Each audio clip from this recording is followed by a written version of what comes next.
Guys, should we just shuffle along the timer? I mean, it's 3:30. Let's just pull this forward a little bit. Yeah, that's better.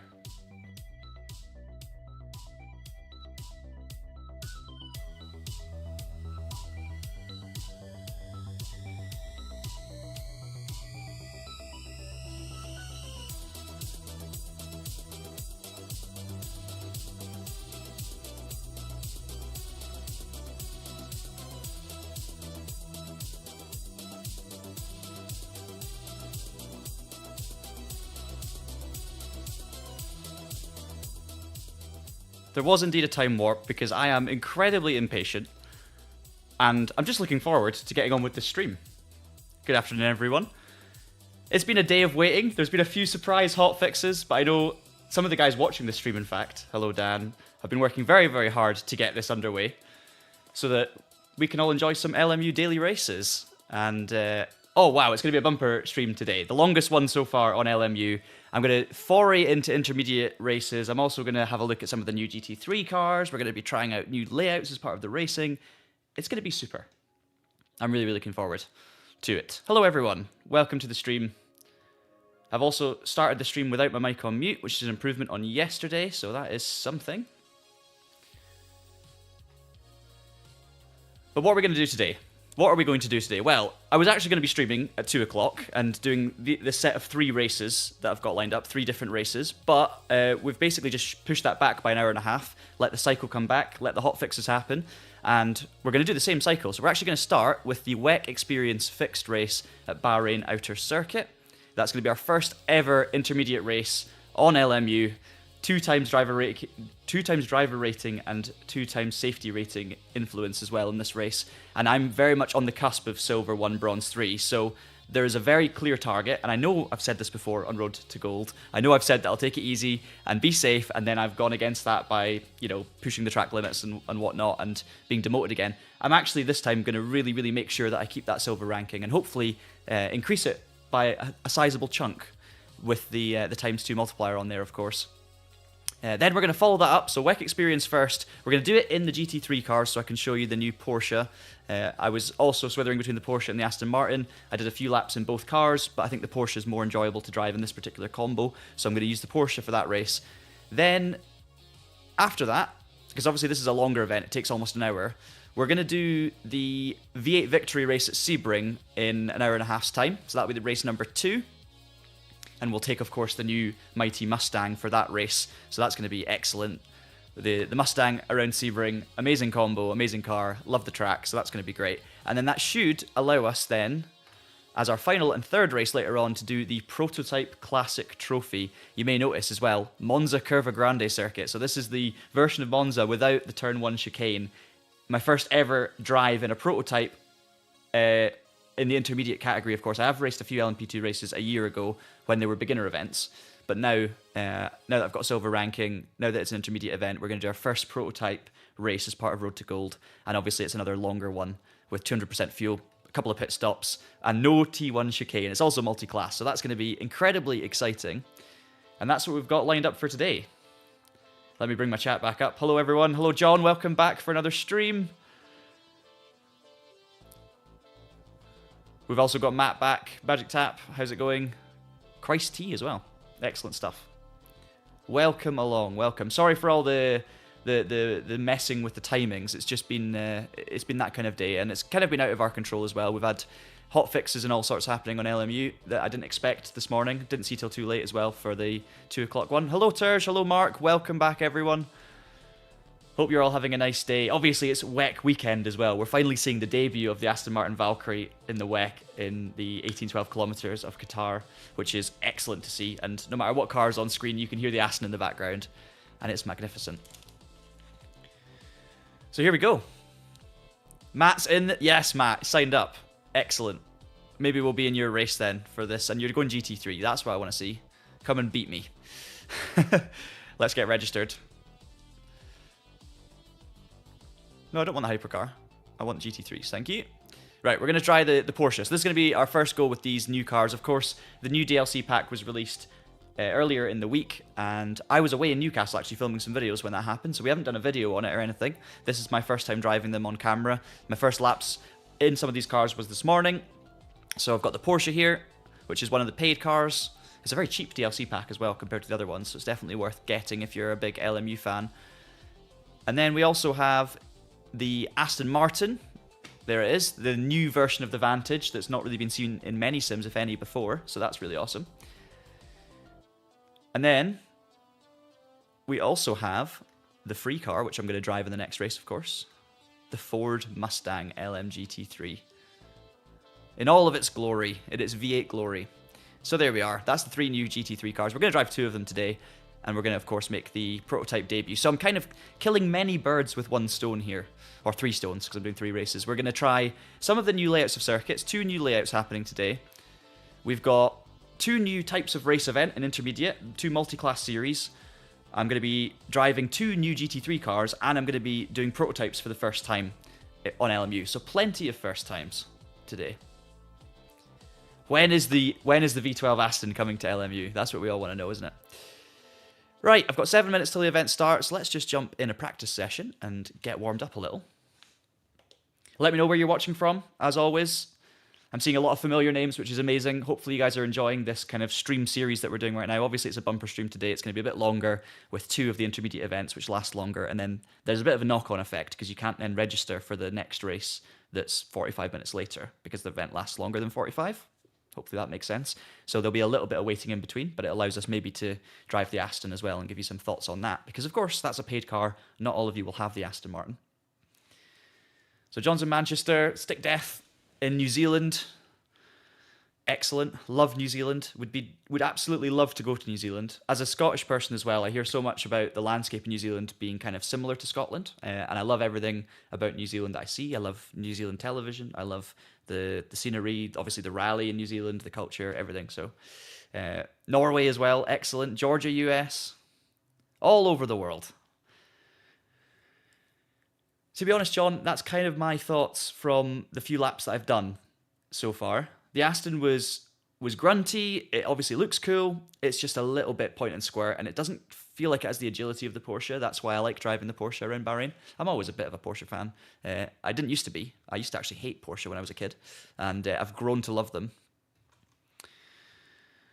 Right, Matt's in the session as well. Excellent. Right, Peter's in Netherlands. Whereabouts in Netherlands, Peter? I'm over in Utrecht quite a lot. South Africa. Amazing. Welcome all of you to the stream. I've loved doing this so far. I've absolutely loved it. Hopefully you guys have enjoyed the ride as well. And I'm going to keep on pressing on. We're going to try and get further up towards gold. Obviously we'll do some special events at some point as well. I'm actually going to make sure, hang on, let's get the game unmuted. We need to test some audio levels because I probably need to bring that down a little bit. Been playing around with some of the settings after yesterday's stream. So, guys, let me know if the audio's okay when I start driving here. We'll use this as a bit of a test.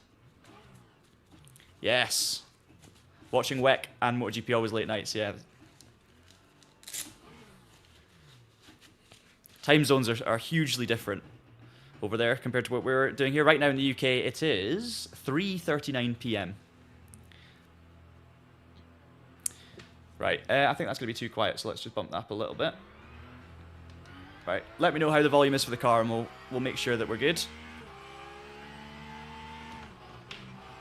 You want to be able to hear that Porsche engine.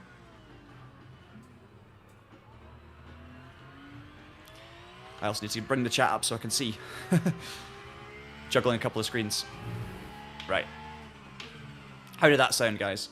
Let me know if the engine sounds okay, and if not, I'll pull it up a little bit. It's maybe a little bit... Oh, sound level's a bit quiet. We'll go up a little more. I have a kind of level that I like to go for.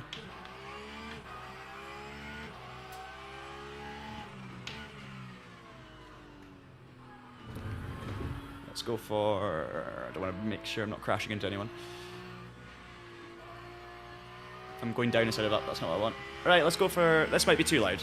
So now you're going to have to let me know about this.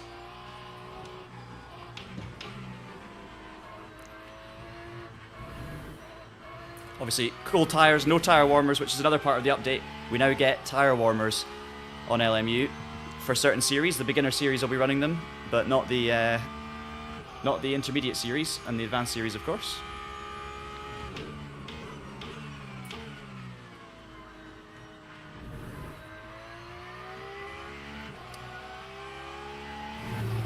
Right, check the comments.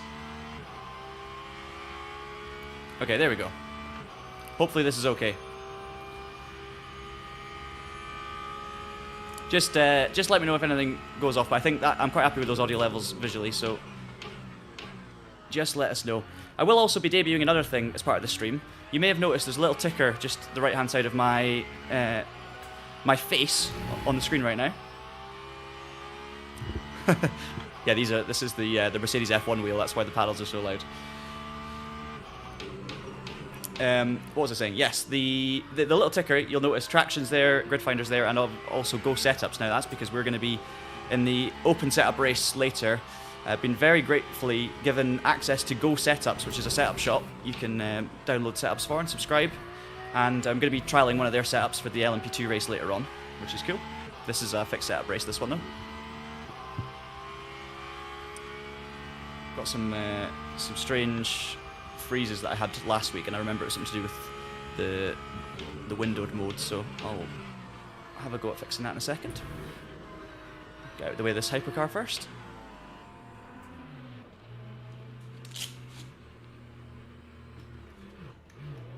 Of course, we've got pit stops in this race as well, which is going to be interesting. Right. Based on last week, this should fix it. So we should. I'm still seeing a bit of. I'll move the mic away from the shifters a little. I'm still seeing quite a bit of lag spiking here, and I'm not quite sure why, to be honest. So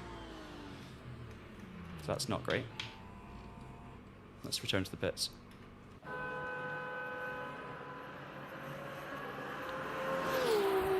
I've got another bit of great news for you if you've been watching the streams recently, by the way. I've actually cable tied down my fan to the rig. So I think it's fallen off the rig on every single stream I've done because obviously force feedback and things. But this time I've cable tied it on, so I should be keeping nice and cool.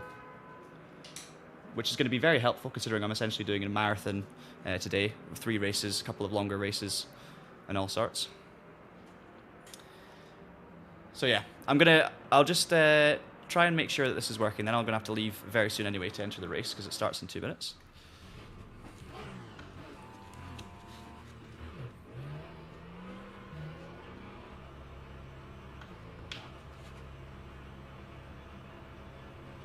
Is LMU now a better sim than ACC? Whoa, that is such a loaded question. Depends what you're looking for. I think as a physics and driving sim right now, it's probably better than ACC at its best, to be honest. It's already there. But ACC's got driver swaps, and ACC's obviously more polished, more features, etc. So it's not there yet. Right, I've still got a weird thing going on with my monitor here, so it's still, you can probably see it, it's just skipping frames a lot. Which last week I solved it by literally just making sure I was fully clicking on the window. So let me just try change the settings here. I might just do it in the main menu, to be honest. And then we're just going to hope, because this hasn't been a problem all morning. And just as I start streaming, it becomes a problem, the usual. It's been a week, I tell you. It's been a week. Yeah, it's really hard to compare. Like, both games are fantastic in their own right. And they're both flawed as well, as I always say. So it's very difficult to fairly compare the two. Let's go, should we go full screen? Let's just go full screen to be safe. Hopefully that solves it. Right, join event. Here we go. Oh, you're having issues as well. Is yours kind of laggy and, you know, jumping around? Because basically I'm dropping, mine's freezing every like 2 or 3 seconds for a little minute, so it's kind of undrivable. And as you might remember, it was doing that at the start of last week's stream, but I just double clicked on the window to make sure that the window was like prioritized, and it was perfect. Oh, yours is doing the same. Okay, that's not good. I mean, it's sort of good, but it's not good if everyone's got the same problem. Thanks for letting me know that, though. Oh, it's so nice to have a fan that's not going to fall off. You're very welcome, T-Bonals Gaming. Just reading your comment. Yeah, I cannot land a plane on a sim. I cannot drive a steam train. I definitely cannot play trombone, although I'd love to, because I'm a big fan. But I can keep an MX-5 on track sometimes for a lap or two. So I'm really glad that that's helping you out. I will keep the door in my car, yeah. I'll not let that open. Oh, Marco, what were you doing? Driving back too quickly as well, but I guess the result's not... As long as the car was fixed within a few laps, that's the main thing. I'll leave it at that, though. I don't want to talk too much about the WEC race, in case there are people wanting to avoid spoilers. Me being one of them. So, if I see spoilers in the chat, I might cover my eyes, or just... That's a bad idea. I might focus on the race. There's actually... we're in Split 2 here, not Split 1. So we've had a number of Split 1 races consecutively. This is the first time since the first stream that we're in Split 2. My focus, again, priority fully on survival and getting driver rating improvements.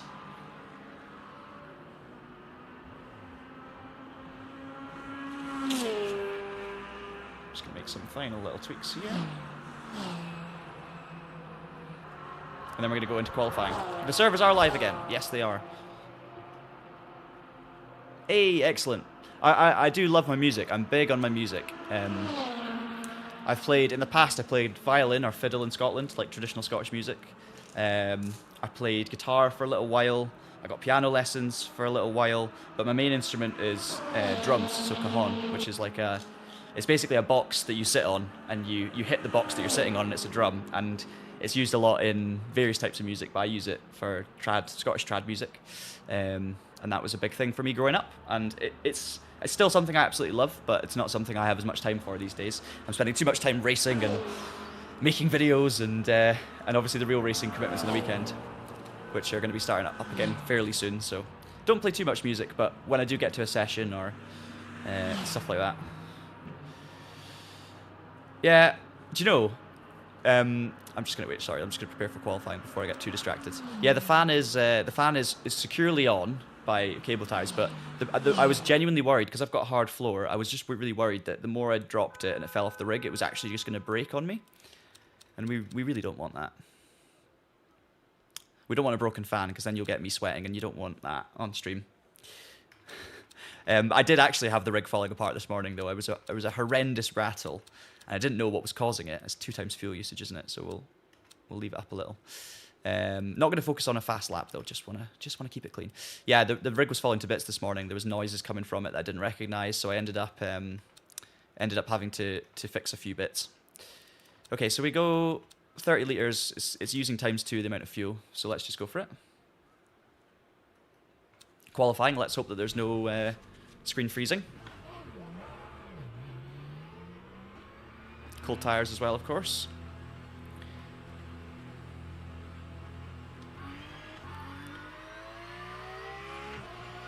I'm leaving my virtual energy at 100 and just taking down the fuel after some advice I got in the first race. And I think that's, for the actual qualifying session, that makes complete sense, because the virtual energy number is kind of irrelevant as long as you don't run out of fuel. It's the, for the actual race in this, because there's pit stops, I'll be on full tank anyway. Yeah. Oh, awesome. I'm glad you know of the cajon and you enjoy it. It is a really cool instrument. There's so many different sounds that you don't expect you can make with it as well. You've got a bass in the middle, you've got snare, depends on what you've got inside it as well. You can add attachments, but you can also use your foot to kind of hold pressure in different places and change the sound as well, so it's an awesome instrument. So just to point out as well, because I've obviously not been talking too much about the driving so far, I'm just grateful to be actually racing. This is the new Bahrain layout, or one of the new 3 Bahrain layouts that have been added. There's 4 in total now. This is the kind of outer loop, which is the layout that they used that one time in 2020 when Sergio Perez won his first race. And it's amazing. It's such a fun track to race around, because it just takes away some of the kind of twisty technical stuff in the middle, and I just love the whole circuit. Like, all of the corners are great.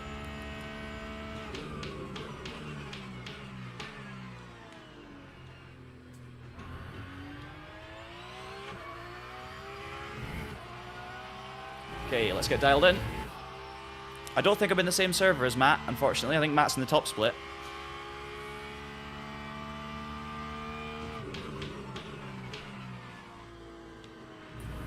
No screen issues though, guys, thankfully. So maybe I changed it to full screen, maybe that's worked.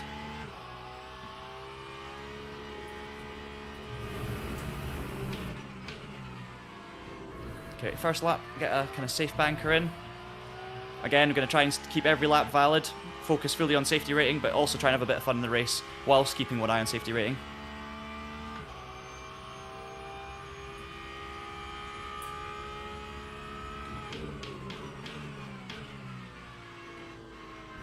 Okay, next lap should be a little quicker, and then the one after that should be quicker again, if the tyres are continuing to come up. So we'll take down traction control a bit. I'm not going to take it down too much in the race because I also want to protect my tyres, to be honest. There we go.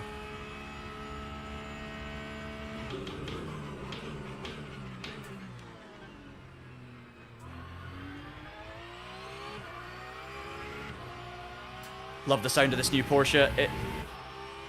It actually doesn't feel as like tail happy as a traditional Porsche GT3 would. It's a little bit more civilized than usual with Porsches. So a lot of people that generally are put off driving Porsches and Sims because they're just very tail happy and difficult. It doesn't have that kind of crazy pendulum effect that Porsches normally do. It does still feel very much rear focused, and I'd say turn-in is incredible. Well, that was the track limits. Oops.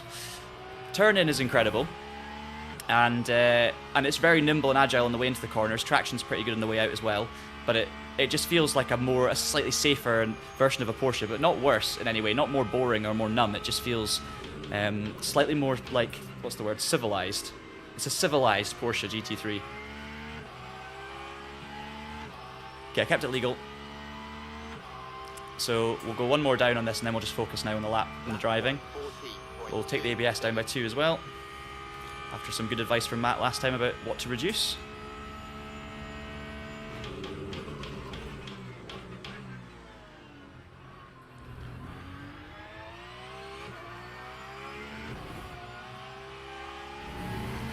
I think because I kept green with the track limits, I don't think that'll count, but I will check the data after, whether it tells me I've had one lap off track or not in qualifying. One thing I'm not sure about, if you make it go green, does it still count as an off track in the system?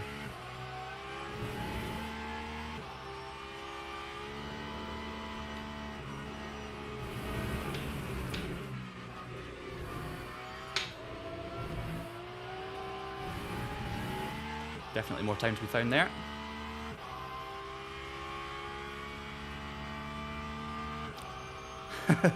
Sorry, I'm just reading Tom's comments, but I'm going to focus on the braking zone.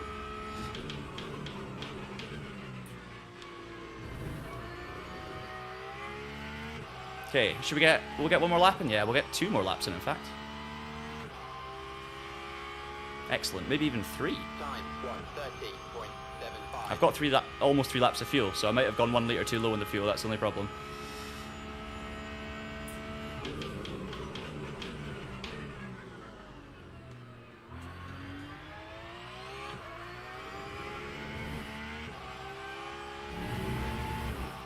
But I should have warm tyres at least.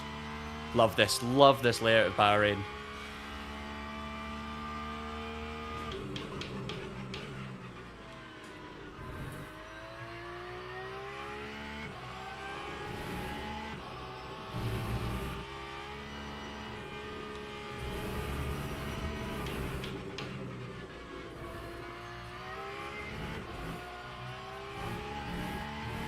Didn't get the angle right through that chicane. The line is so important, but you've got to cut it just the right amount to not get a track limit, but to kind of straighten up as much as possible. This is the layout where George Russell replaced Lewis.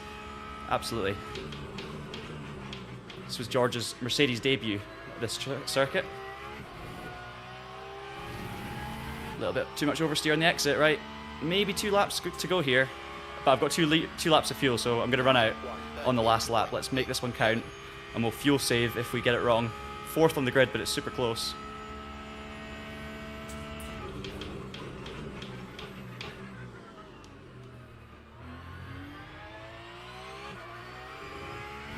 Definitely got a little more in the tank in terms of speed, not in terms of fuel. Half a second off pole, but that's fine. just thinking about safety rating.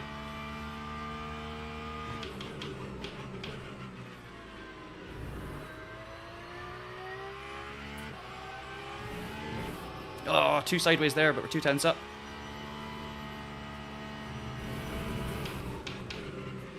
That's better. Yes, that's the line. Not looked at the timer, but we should see big gains. There are 3 tenths. Hey, Sigma Integrale Motion Simulators, welcome. Welcome to the stream. Thank you for being part of this community. Thank you to all of you, of course, for tuning in and joining me on this ride through the Le Mans Ultimate Rankings. Right, we're 4 tenths up, guys. I'm going to finish this lap, but I think I'm not going to have the fuel to do another one. Unfortunately, I just put 1 litre too few in the car. But if I'd have spent the time adding a litre, I would have missed the lap anyway, so... We're on the front row.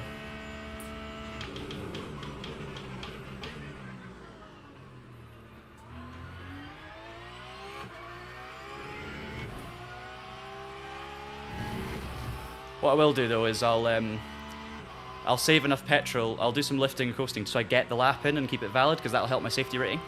See, I'm being sensible. Or I'll put it in lean mode or something. Because I'm just almost there with it. Safety car mode, there we go, that should save fuel. Then we get 1 more valid lap in qualifying. Anej asks, is LMU worth getting? At this stage, yes. Absolutely. It's worth getting. It's, you know, just to experience... I think it's already good enough to be worth the payment, even though it's an early access. Obviously, there are also lots of DLC packs and stuff already available, which is its own kind of question mark. DLC, whilst a game's in early access, is something that we've kind of talked about before in the channel, and there's definitely a lot of different opinions on that. But the base game itself has enough content that you can compete in every class.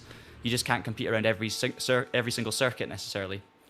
Teams and drivers right. Go to the grid for a race start. We're doing this, guys. 45-minute race. This is our 40-minute race, the longest I've done. We're going to make sure that we've got full fuel, so not 30 litres.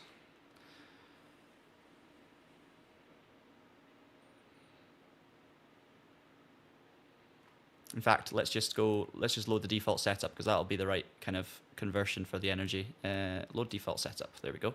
It's fixed anyway. We will take down this for the start just slightly. It's going to be cold tires.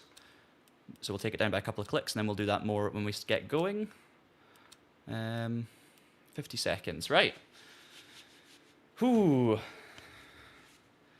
So we're in split 2, which gives us a little bit of... I guess the pace won't be quite as strong as it is in split 1. We've got an all Porsche front row in GT3. There will still be very quick drivers. Do I still adjust the fuel level? I should have...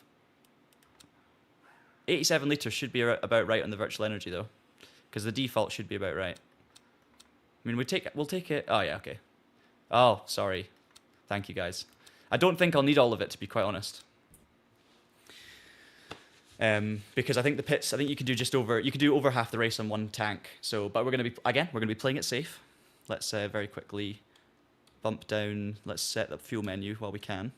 Formation lap has started. Or maybe not. Yeah, I can't request a pit stop now. So we're gonna have to do the pit menu a bit later on.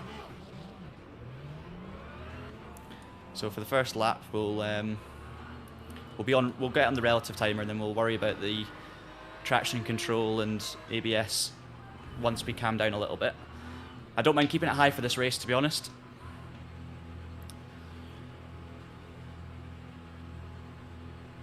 Right, wish me luck. Green flag, green flag.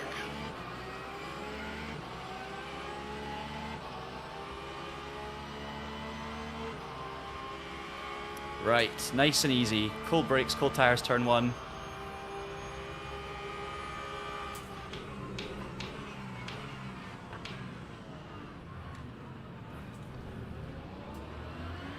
We're going to lose 1 position, that's fine.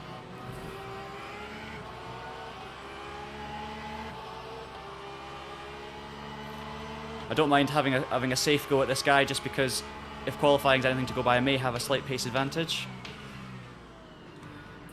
But I'm not going to risk anything for it until we get up to speed and comfortable.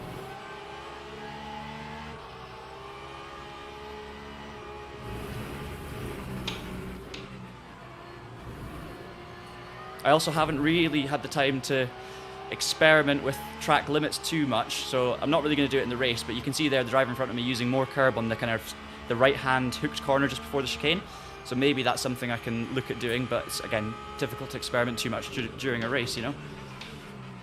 Let's look after the tyres too, because one of the recent updates to LMU was to do with slip angle and tyre, where basically the tyres are going to wear a little bit quicker if you get too sideways, so it kind of promotes slightly cleaner driving and slightly smoother driving, so I don't want to drift the car too much. 40-minute race, probably one set of tyres for the whole race, unless you guys think I should take tyres during the pit stop, which obviously will cost us time.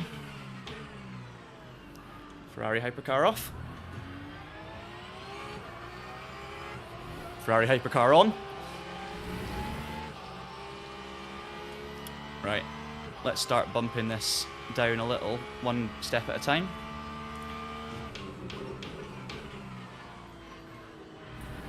We'll lead Porsche's wide. We'll just settle down and get the pace in the race as well.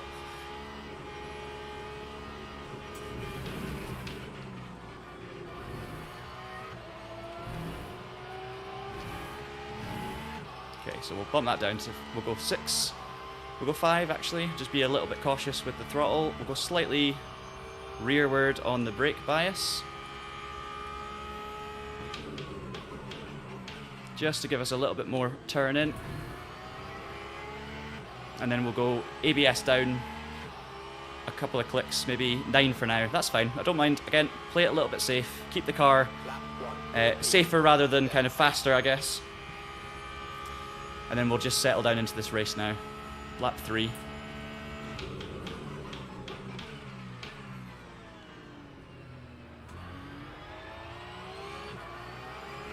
Already lost the bollard on that left-hand curb.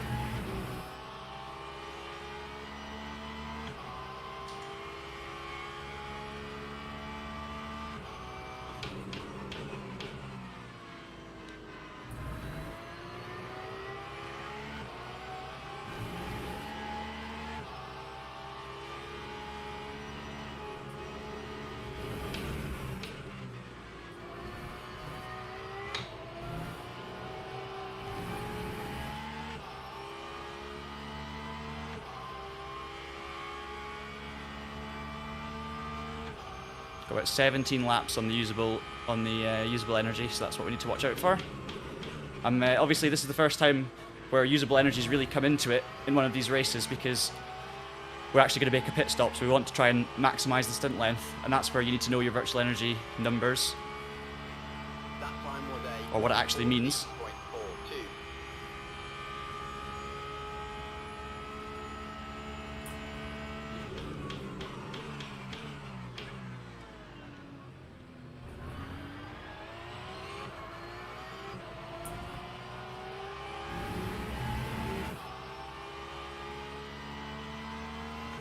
It's an all Porsche top 4 at the moment.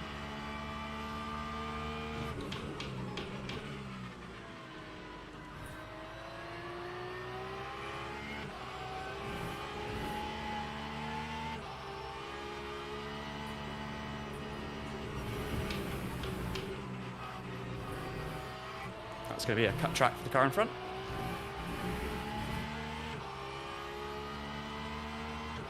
I think he used too much of the curb on the inside. I would say that's going to be illegal, so he's probably got an orange or yellow warning for that one.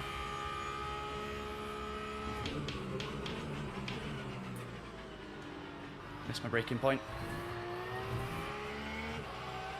Thankfully the car behind me got it wrong as well. That was totally on me. I just went a little bit too late on the brakes into the last corner. So now I just need to get my head down and try and get back in that slipstream, because that's going to be the key here. Try not to lose it.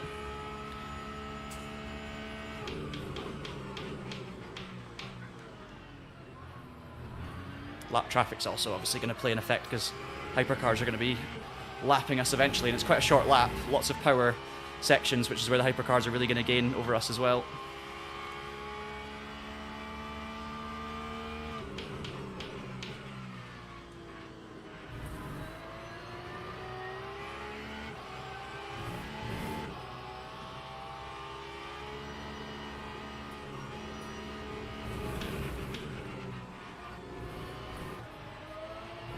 See how much of the track you can get away with cutting as well from the car in front there. Okay, 8 tenths to Nygaard, 1.2 to Talek behind.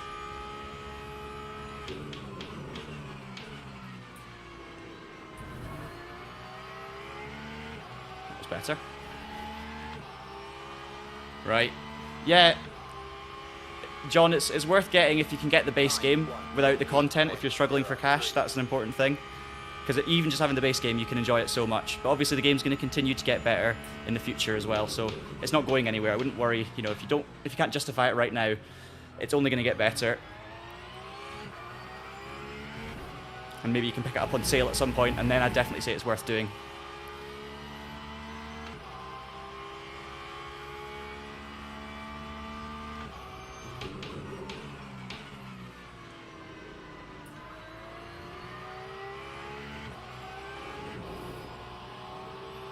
Okay, just continuing to look after the tyres a little bit, trying not to get it too sideways, even though the Porsche loves it, and the lap times would love it as well.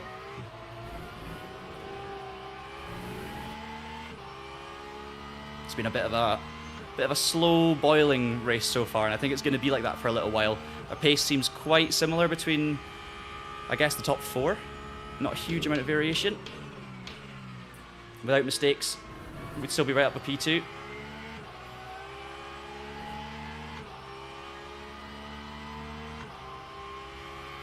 Okay, 13.7 from Hawkins, 14.2 from me and Nygaard, 14.0 from the two behind us, so that's what we've got to watch out for as well.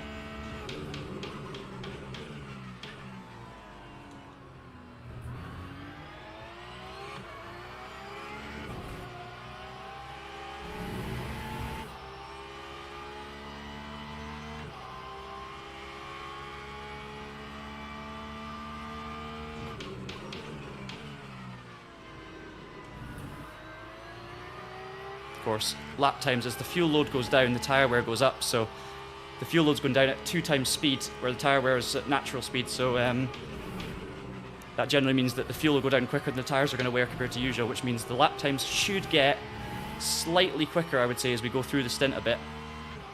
But then obviously when we make our first pit stop, if we're not taking new tyres, and I don't think we will, then obviously the lap times aren't going to be as good, because we're going to have heavy fuel and we're going to have old tyres.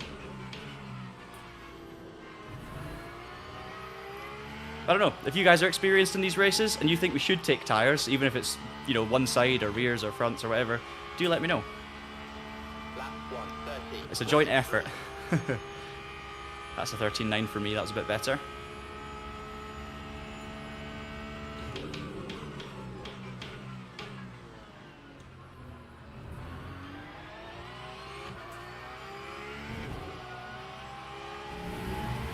Everyone's so closely matched. I'm really, I'm actually excited and nervous for the hypercars to come through, because it'll actually be this is my first ever online multi-class race.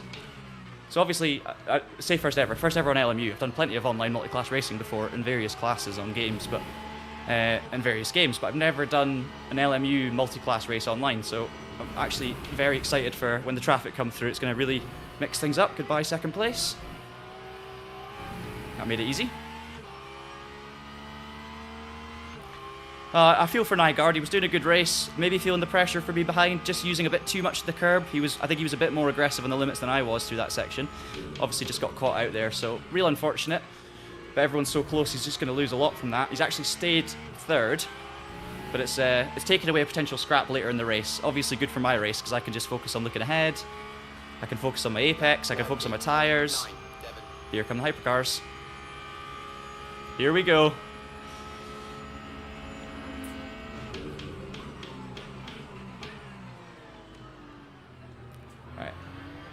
All about holding your line. Let them get around you.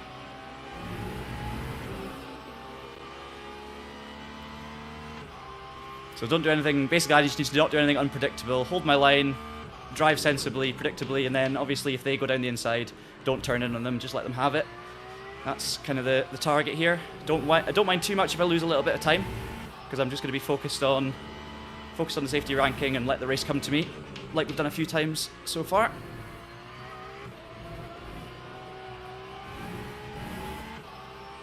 these guys go to the right. Oh, hey, Mumble. Now you're probably the closest to me of everyone in the stream. I'm from the near the middle of Glasgow right now.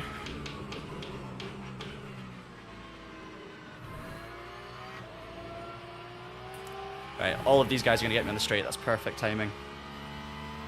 Yeah, welcome along to the stream. Hopefully you enjoy. I've lost 4/10 to the guy in front on that lap, but we've gained a whole lot on the guys behind. The guy who spun earlier in the Aston has disappeared. Either contact with a lapping car or pulled into the pits. I didn't see, but he's gone, and the gap's much bigger to the cars behind. You guys probably saw it in the mirror. We're now 3 seconds behind the leader, so again, just focus on my own race. I'm in a nice safe spot right now. Gaps either side, so it's good for tyre preservation, good for safety ranking gains. Oh, he's gone. Nygaard's left, so obviously something's gone wrong there for the Porsche.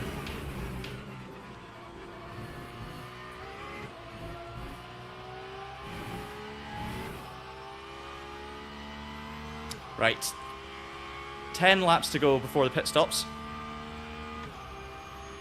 27.5 minutes to go in the race. It's a 40-minute race.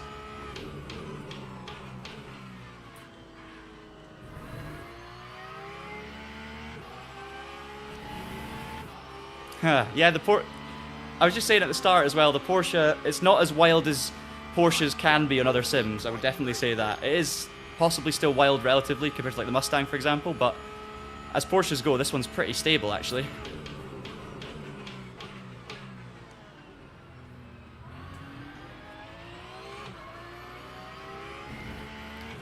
I'd say I've been pretty lucky so far in the timing of these hypercar moves. I've only lost a few tenths here and there. Mainly it's been they've been getting me on the straights. It's been perfectly chilled and clean and fair and respectful from everyone so far, which is really nice. And I've been lucky with the timing, I'd say. Oh, Ferrari's off. Okay, this is going to be an awkward one because the red Ferrari behind is going to catch me in an awkward place, but it's up to him to get through safely. Oh, he's spun. He's done an Nygaard. Interesting. Yeah, the Porsche on ACC is pretty wild. Yeah, this is the thing. For me, I love how responsive the Porsche is. I always love how responsive Porsches are.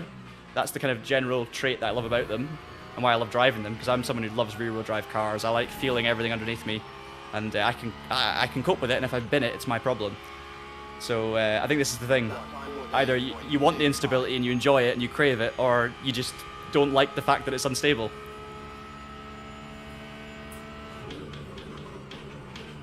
Everyone's different. But we're driving the Mustang next, though, at Sebring, which should be fun. Right, 2.2 seconds to the leader, so Hawkins has lost a little bit in traffic. I've got 4.9 to Beneke behind in the Aston.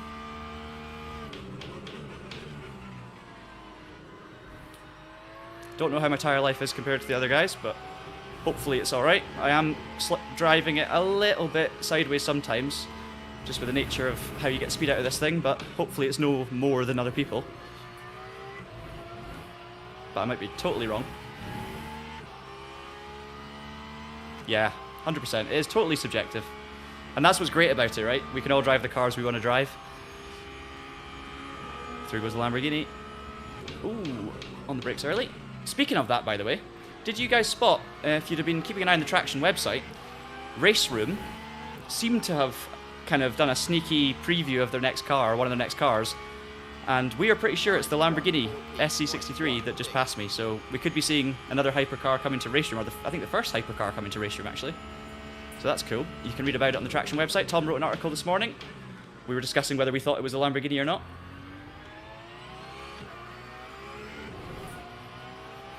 So this Porsche going to go left, so I'll leave him a bit of space.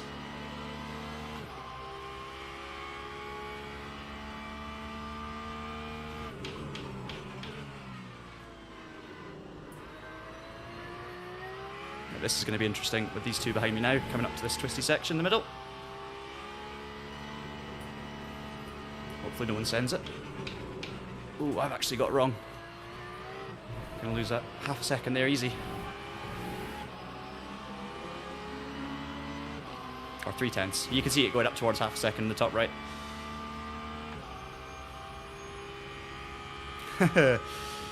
Slower hypercar drivers are scary, yeah. I mean, this is split 2, so to be fair, there shouldn't be any slow drivers in this. Everyone who's in this split has had to at least gain driver ranking from the start. So there'll obviously be a mixture, but should theoretically be some of the quicker drivers, just not the absolute quickest. So that's why I'm in P2 as well, because I'm taking it fairly safely in this race, and it's working so far. And I'm in with a chance. I mean, I'm only 2.5 seconds off the lead, so you never know. Could be our first win on Road to Gold.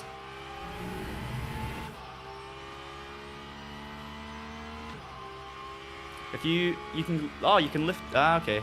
You can lift and coast to save fuel, that's cool. To be honest, in the Porsche, I don't think you even need to, because, I mean, I can save a lap of fuel just to make the pit stop shorter, but I'm not going to do the maths on it. I don't want to run it too close, if you know what I mean, so it's probably not going to make much difference. Would you say don't take tyres, Dan? Would you say that's a silly move? Because obviously we're going to be coming out on cold tyres. I think the pit stop takes longer with new tyres. Let's see what the wear is. Yeah, 91, yeah, definitely no tyres. We're at 90%, 91% minimum all round, so stick with the tyres we've got till the end of the race. Keep a short pit stop. We'll never gain that back, yeah.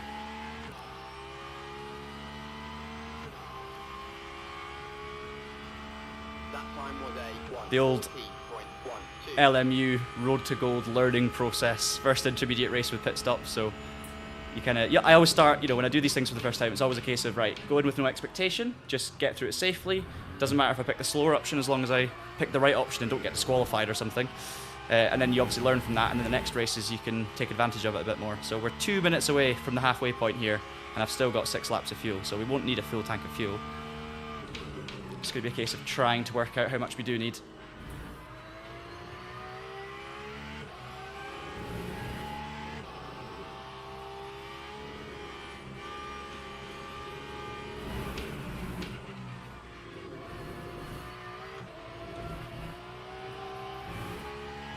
Here.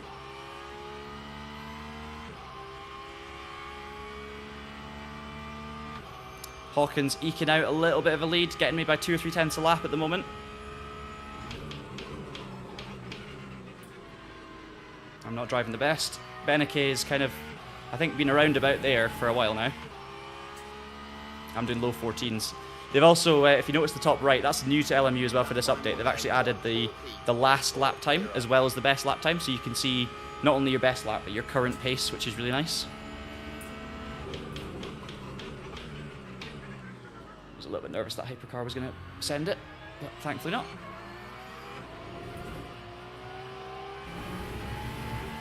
And the other thing that's new, on the top left of your screen, so the HUD at the top left, the percentage and the tyre marker are new. So the M just signifies that everyone's on medium tyres, which makes sense because it's the only dry tyre for this race. And the percentage is your overall virtual energy use amount. So we've all got about 21% of our energy left. Energy/fuel, which is a whole other complicated matter. But essentially, it's kind of a virtual fuel tank, if you like.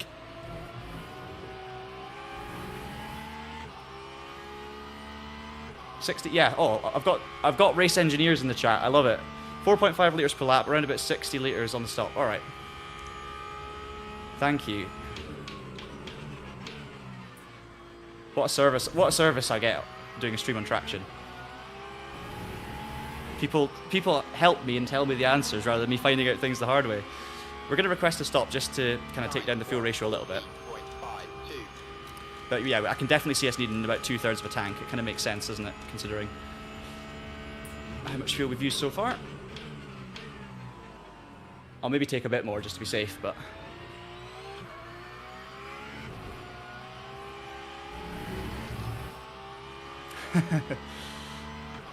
don't worry. We'll do it in stages.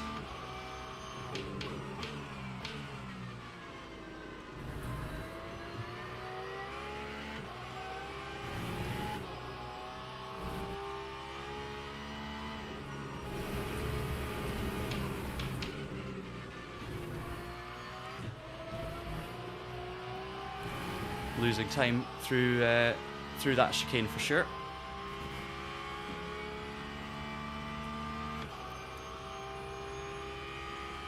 further gap Beneke as well, so we've definitely got comfortable pace, I'd say, on P3 at the moment.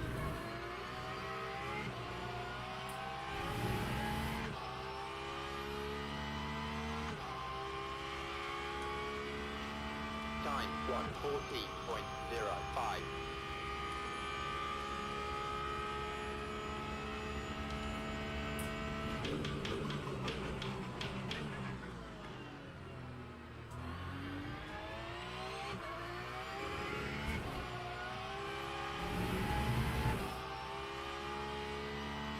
Okay, 2 laps of virtual energy left, so that's going to be our pit stop.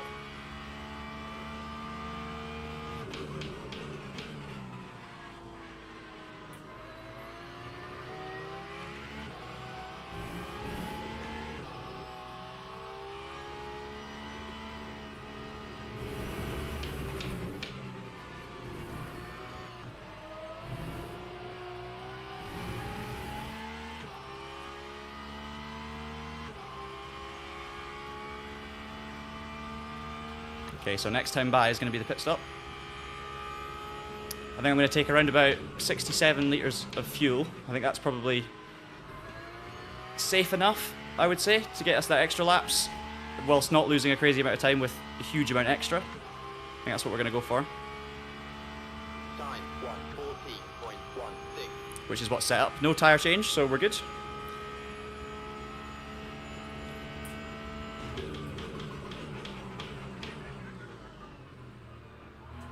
I'm not sure if we actually have to take down the virtual energy tank percentage to also shorten the pit stop, because I know that that's not real energy, so we don't need 100% of a stint of tank. But will the virtual energy number going from 100 to like 70 or whatever, would that actually change the pit stop time? I'm not sure. But we'll leave it for now.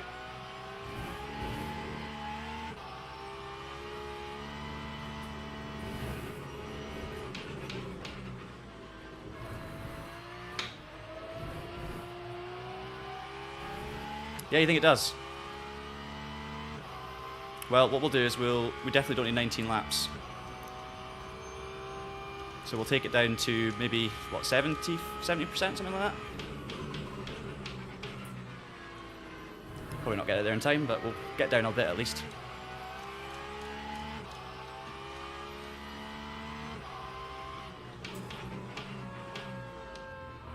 Nice and safe. Right. 73%. That time was a Let's do it. 1:17.89. Revert, hot fix. Oh no, revert. I'm being told to revert.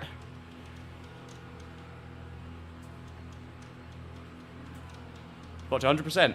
I don't actually have panic there because I've seen revert hot fix, and I don't know if that means that it won't work properly. So I'm gonna play it safe. Oh, you might have meant the Mustang. Ah, well, it doesn't matter. It doesn't matter. We're experimenting anyway. I didn't want to take a risk. Oh well. We've made our pit stop long.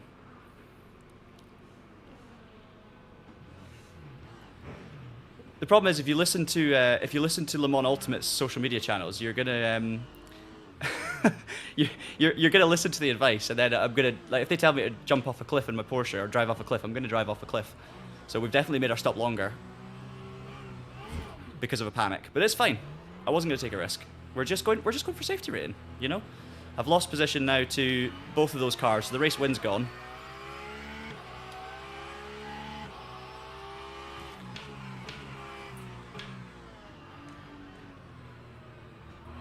I did see that, yeah, there was a bit of, I saw that in the mirror. I thought they were going to crash into me. So maybe they'll have some damage from that. Yeah, 78, 74% on the virtual energy. So that's what we should have done. And that's pretty much what I was going to do, wasn't it? So, ooh. Heavy fuel. Anyway. We've actually, the thing is, the car's not any heavier, so we obviously didn't take more fuel. We just took more virtual energy, so it's just the pit's timer, really, that actually is going to be different. Don't try and dive me there. On you go. Anyway, there's the learning process. Yeah, 100% John. It's a long stop. It's safe. Oh, that's too late. slightly off my braking point. Yeah, it's a long stop, it's safe, and it's lost its positions, but who cares, because we're going for gold safety rating. You don't have to apologise. You really don't. 18.36. What I should have done is, in the hour that the hotfix was happening and the servers were down, I should have actually done a practice run and tested it for myself. That's on me. Okay, this Mustang's got a stop and go penalty. But I was actually going to do the up and under there, but they actually, I was scared I was going to touch the back of them, so I've kind of let it go. Hello, Lamborghini.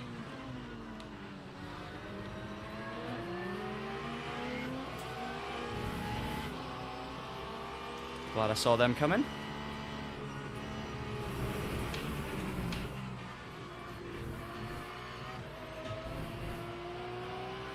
Right. Okay, so we've got 3.5 seconds now to Beneke and Talek. I think I'm quicker than them, but obviously that could change with tyre wear and all these kind of things. So let's just get the head down and focus on that now. New objective for the race: regain that second place that I should have.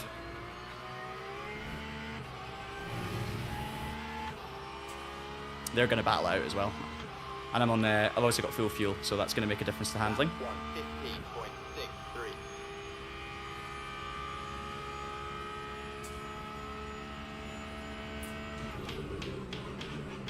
Hey, there's a nice view of the Aston, the new Aston Martin. Good to see the back of it.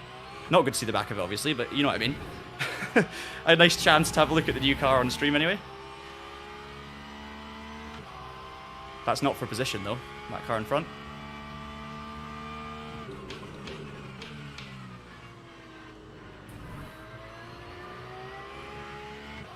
Oh no, we're fine.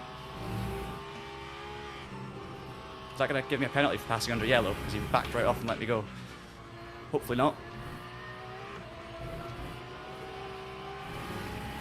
He definitely went to the outside to let me go there, which was very polite and kind of him, so hopefully we don't get penalised for passing under yellow.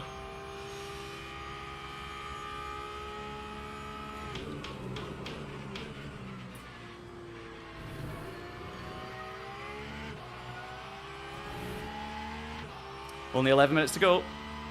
Yeah, we're already catching them, Tom. We're already catching them, but they might be working together to try and pull away if they see me coming, but I don't think so. I think they're battling from what I've seen. Here comes another hypercar down the inside, so I'll keep an eye out. Oh, he's gonna wait. Fair play. Probably didn't need to, could have sent it down the inside, but that's very polite. And that's the guy in 12th overall.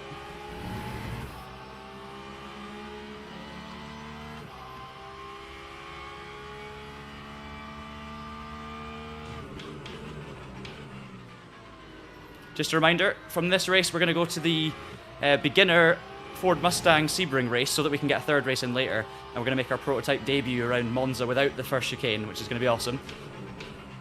So stay tuned for those two races.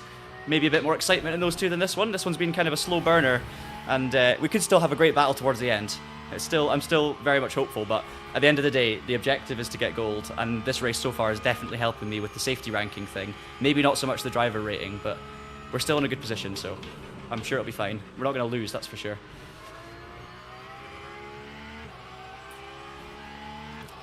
They're going to have a battle up ahead again, and I'm still closing them in. And yeah, it's also worth bearing in mind, I'm split 2 in these races in intermediate, where I was split 1 in the beginner races, but that kind of makes sense, because obviously the more experienced drivers with bigger ratings are going to do more of the intermediate and advanced races, so I am going to be lower splits. So that does make complete sense.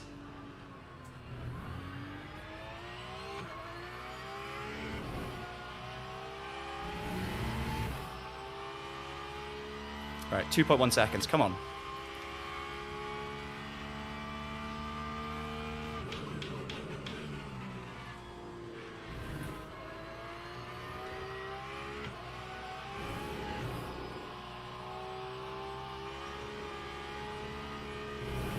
I really, really love this layout.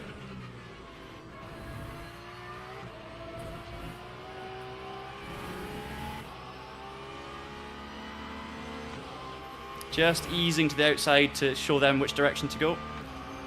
But so far traffic's been pretty much perfect.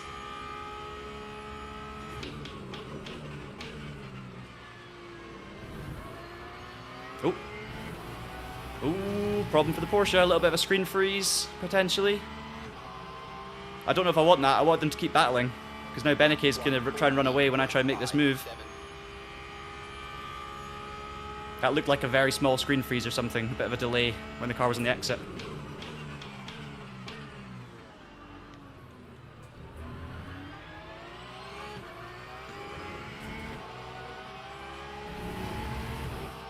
Got a couple of hypercars about to come through as well that are battling out. I know they're a lap difference, but they're still going to come through just into the corner. I think we're going to be okay. I'm going to let this one go.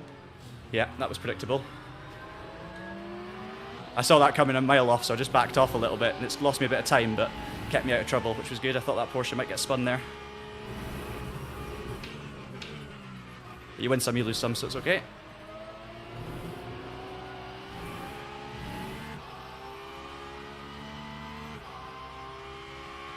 Some angry flashing potentially from the Porsche towards the BMW that just went past.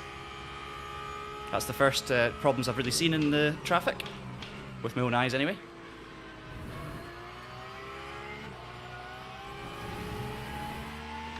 Right, come on. We lost 1.6 on that lap with everything that was going on. Time 1:15.53.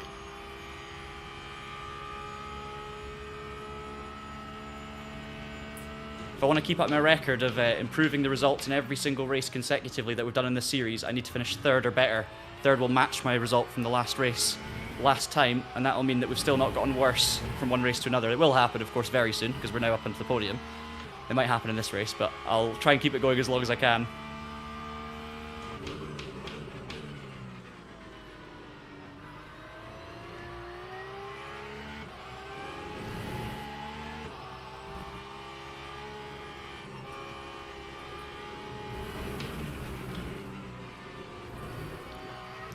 Again, if I was being a little bit closer to the limits on track limits there, I could definitely find more time through the chicane. If I was taking more risks and going just for the win, I would have a different line through there, and it would be a bit closer to the limits. And sometimes I would go beyond and get a little penalty. But obviously, you can be afforded a few. Oh no, that's too deep. You can afford a couple of track limit warnings during a race, and you get away with it without actually getting an on-track penalty. That was again tricky breaking point reference on that last corner, and there's a couple of times where I've just missed it. That's been the corner I've made all my mistakes in, really. Right, focus again. Got to make up for that lost ground.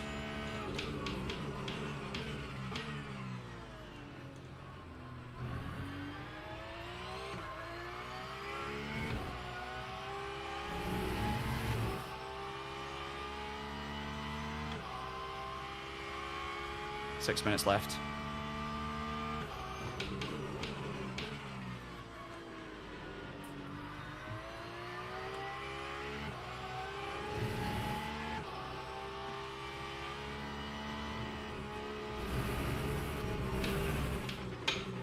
Yeah, see there, if you get over the curb on the entrance, it straightens you up so much for the next part, and I was nowhere near it.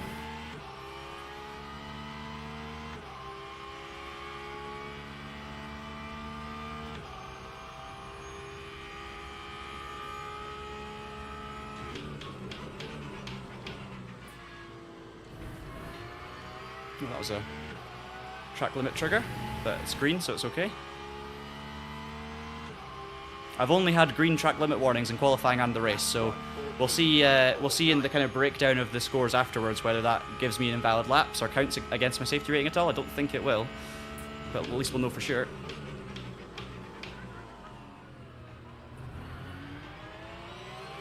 Right, we're not going to get second now, it's all about third.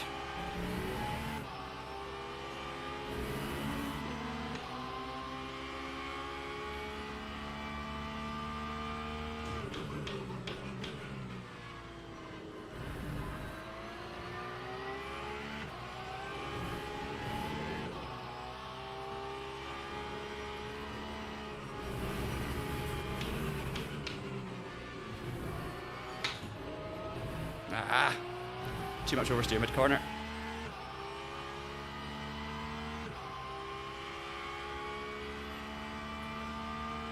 Come on, 1 second. 4 minutes to go.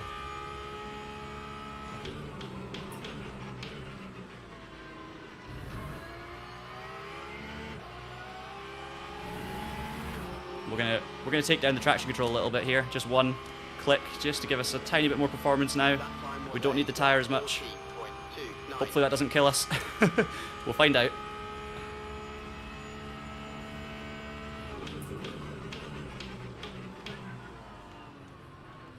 Oh, the Aston's been held up. You can see the car immediately out of turn 1, the traction control difference there. Just stepping out that bit more. What do you think, guys? Where am I going to finish? 2, 3, 4, or in a wall? What's your prediction?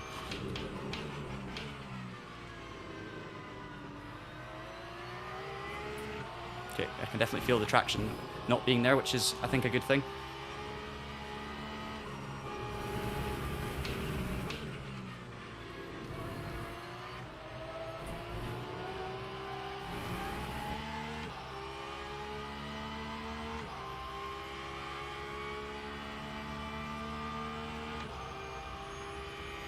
Definitely. Thank you, Callum. I'm glad you believe in me. Sometimes I need a bit of that belief myself. I believe in you too.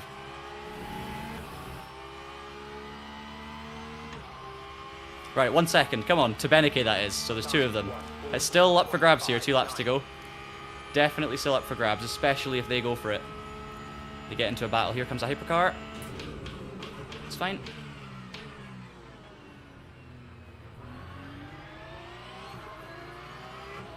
Awesome to be able to battle, you know, Porsche versus Aston in GT3 and in hypercar nowadays.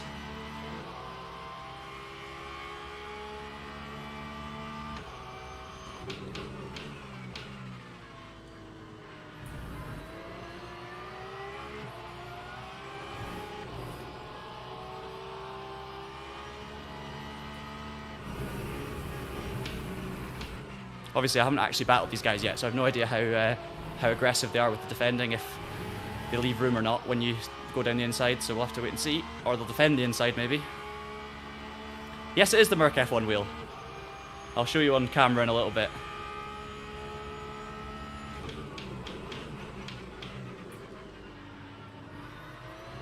I thought the 150... It's that board. I keep thinking the 150 is the 100 or the other way around.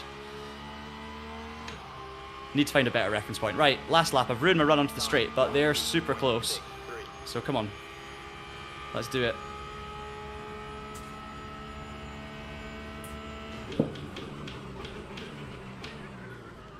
That noise was my chair, by the way, not me.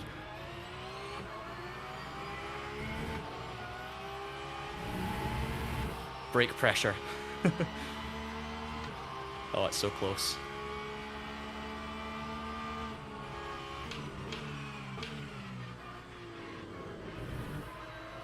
Might get another lap in, you know. Because of course it depends where the hypercar leader is.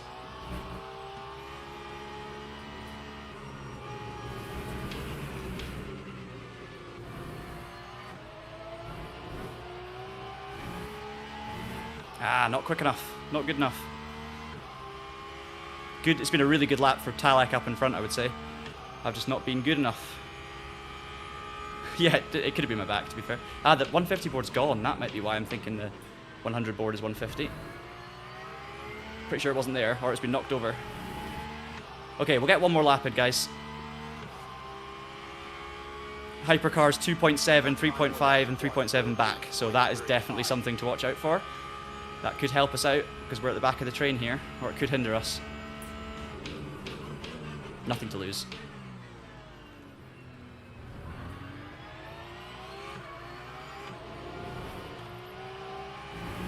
I just don't have the pace at the end of the race.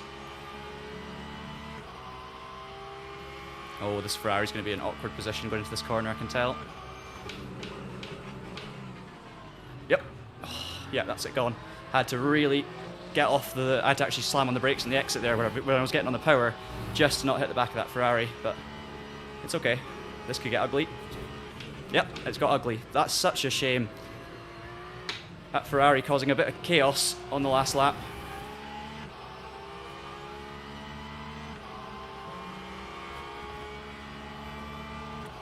Now,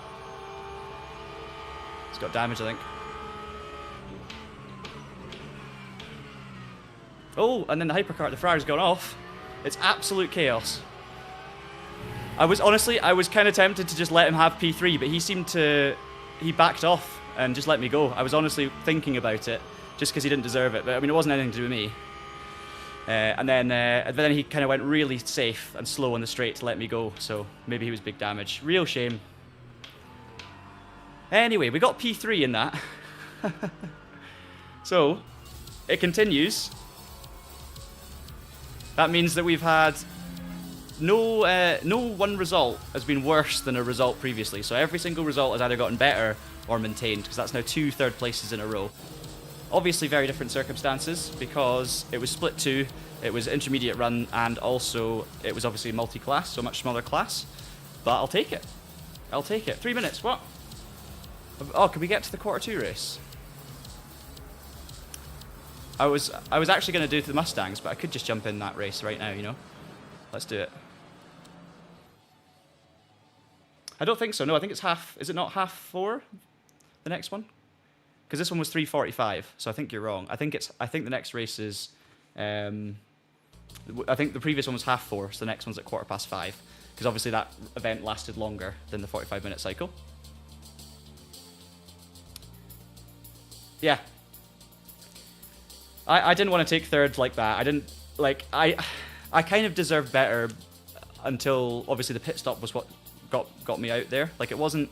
I didn't drive badly to lose second to go into fourth. It was a lack of preparation on the pit stop and a bit of a last-minute panic due to a misunderstanding, which is totally on me, because I was asking questions to the chat about pit stops instead of going with what I knew. So yeah, that was totally on me. It wasn't because of the racing. Dropped to fourth, but that's fine. We're learning. We're just, you know, getting used to new series. We're getting safety ranking. As you can see there, 7 clean quali laps, 32 clean race laps. So big gains on that front, which is nice. So yes, no invalid laps.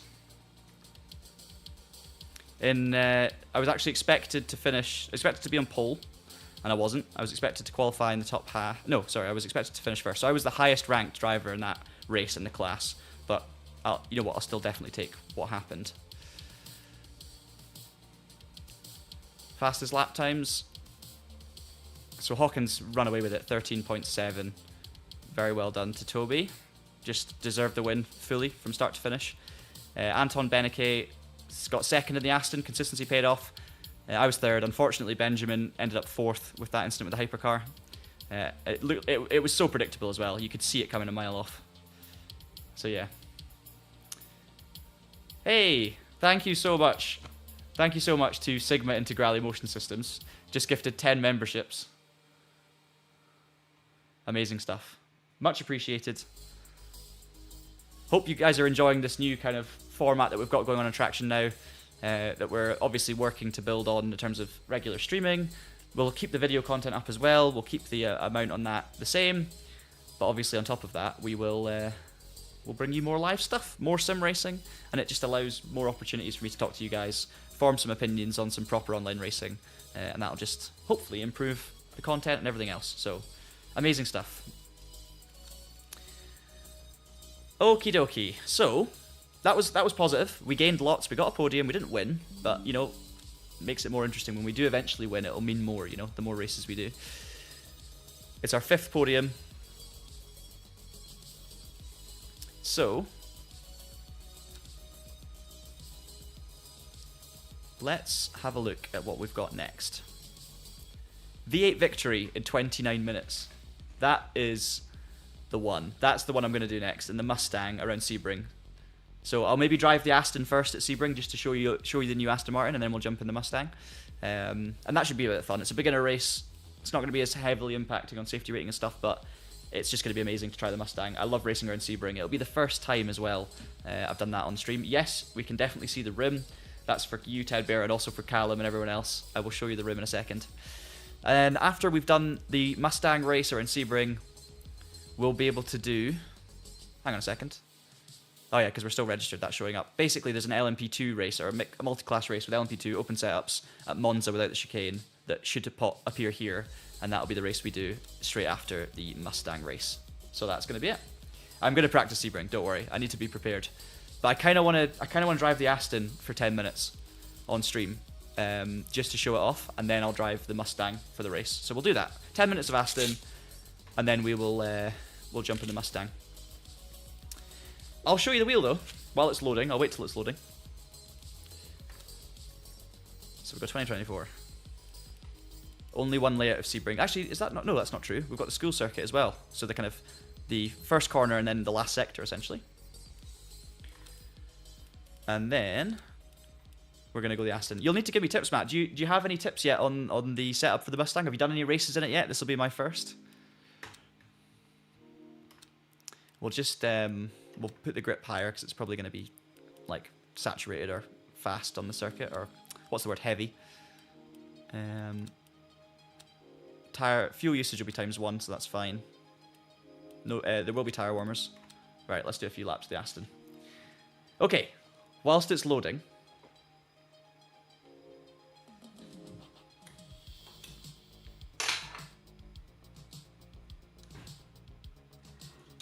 There it is.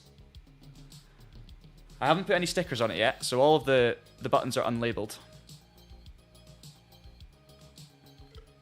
That is the SimLab Mercedes 2024 Formula 1 wheel, but with a much longer name, including words such as AMG, Petronas, Esports, things. But there it is. It's also got, as well as the shifters, which you've been hearing a lot during the stream, they're actually really nice. It's got a clutch paddle, so you can set bite points and stuff. It's got an LCD display and LED lights, which won't actually work at the moment with Le Mans Ultimate. It's not compatible yet. But you can use you can actually use SimHub and get it working. So there is a way of doing it, but not with the official Mercedes dash through the kind of SimLab proprietary software. And then also, I was going to show you something else. Yeah, you've got the infamous magic buttons. But basically, you can use these to set like DRS and overtake and stuff like that. Was that the magic buttons? Was that the buttons that Hamilton pressed in Azerbaijan by accident? I can't remember. But either way, it's all there. It's lovely. Absolutely lovely. Only thing I would say though, as a kind of gamer, someone who likes sim racing and wants to do well in sim racing, because it's obviously based on the real thing. It's essentially more than a replica. It's pretty much the real wheel. It's got all the official drawings, and everything about this is incredibly realistic, other than the fact that it's for the sim rig. It just means that there's no like funky switch or D-pad. It's all the real buttons and stuff. So you've got proper encoders and everything, and you've got all these buttons here. More encoders. You've got like 6 encoders, plus the 3 here. So 6 dials, sorry, plus 3 encoders. But you have no D-pad. So actually, for setting changes and stuff, it's not the best for like navigating menus. There's no up, down, left, right. You have to set them to some of the buttons. So that's a bit of a shame. Anyway, it is very expensive.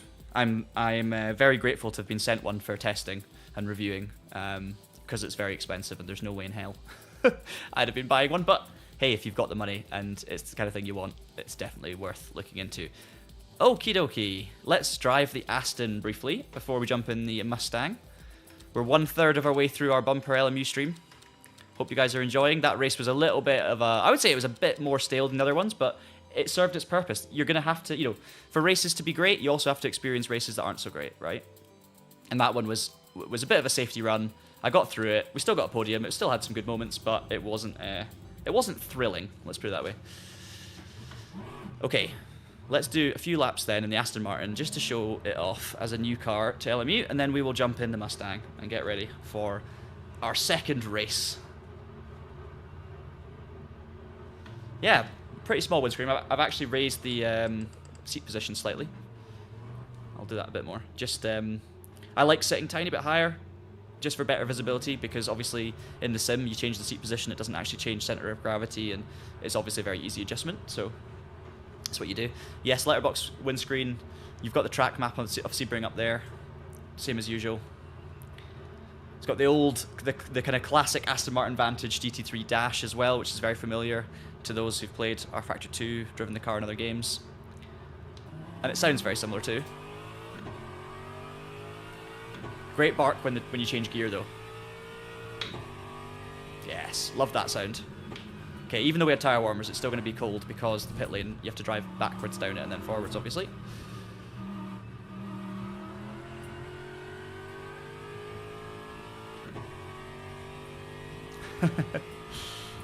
You're not wrong.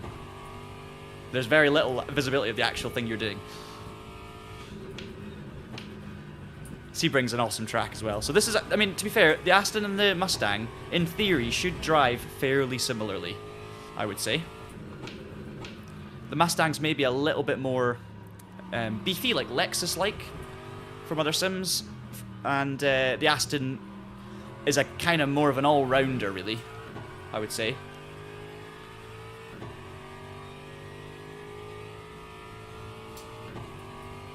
I'm not going to move the seat forward.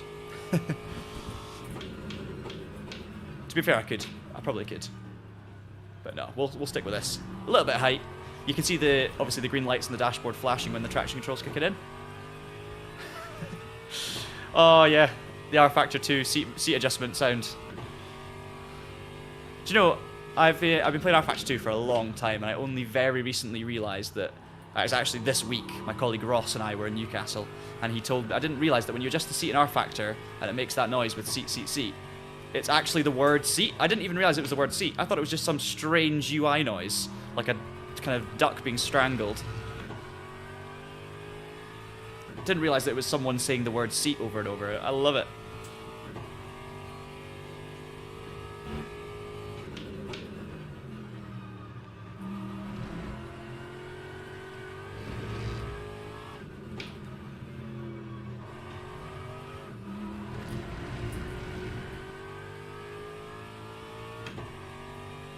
For me, the best thing about this, sound-wise, the engine's good. It's solid if unspectacular. Obviously, some people are big fans of that. I'm a big fan of V8s, I just don't think the Aston's the best note from the cockpit of all the V8s. But it's the gear change noise in this is amazing.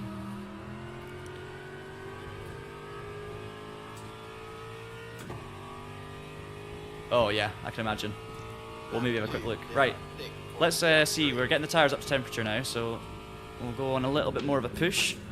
Although I'm still obviously learning the combo and stuff, so I've not done a GT3 race around Sebring on LMU yet, so it'll be another first combo on stream. Which means, yeah, there's certain things we'll be learning, but I do know Sebring really well, so it shouldn't be too much of a learning curve. Obviously just getting those last, that last half second will be probably too big a learning curve for a short time. Wonder if we'll be in split 1 again as well, since we're going back to the kind of beginner series.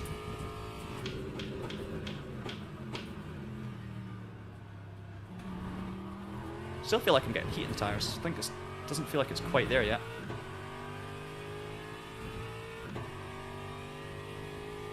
But yeah, I'd say I enjoy this Aston Martin more around Sebring than I was enjoying it. This is the first time I've driven it around Sebring right now, but I'm enjoying it more so than I was enjoying it around Bahrain. I think the difference between the Porsche and the Aston around Bahrain, I think the speed-wise, the lap time, I didn't really have any difference.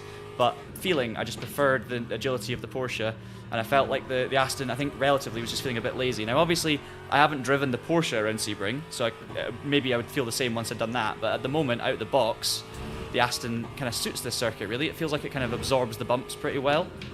It always feels a little on the safe side, but actually with all the bumps and everything at Sebring, that's not necessarily a bad thing, Still got traction control and everything wound up. So we'll take that down. Then we'll do another lap, and then we'll jump in the Mustang. We'll take that down a long way, see what happens. Brakes, we'll go backwards on the bias.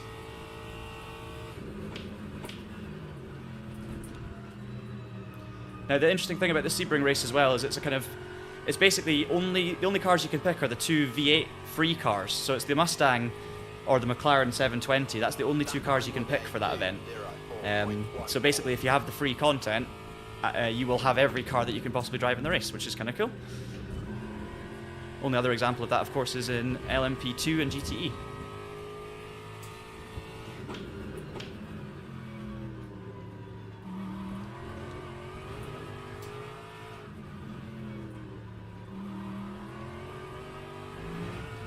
Finally getting some green in the tyres. Yeah, the Mustang and the Sebring, I'm really looking forward to trying it. Really looking forward to trying it. This will be our last lap then in the Aston Martin.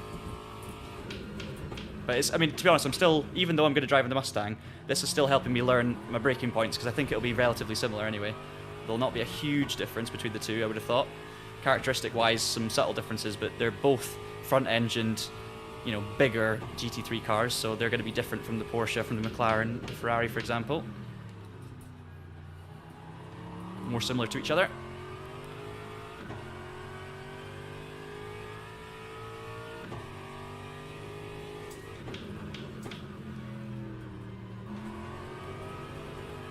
Bit more throttle to get around the corner. Pace-wise, I've no idea where we're going to be sitting, but this looks like it's going to be a... What's that? With the tyres up to temperature now, a 203 point something, so probably somewhere in the 202s is what we're going to be looking for, based on what we've done so far. Try second gear this time. I think that's the way to go. I can't wait, John. I'm really looking forward to driving it. How's your racing been going? Have you been doing any racing at all on LMU amongst these streams? You've obviously driven the Mustang at Sebring. Have you raced it yet? Oh, too late. Yeah, that was the horrible line through the last corner.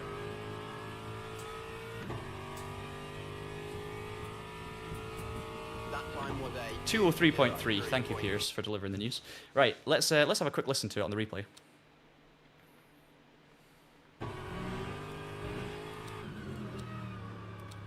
Where's the external shots? There it is.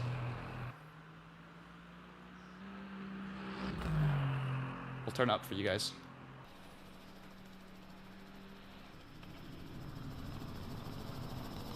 Okay, that's a chopper anyway, but it should turn up in a second.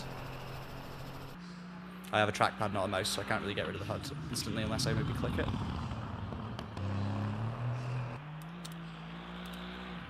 We'll leave it for now. There you go.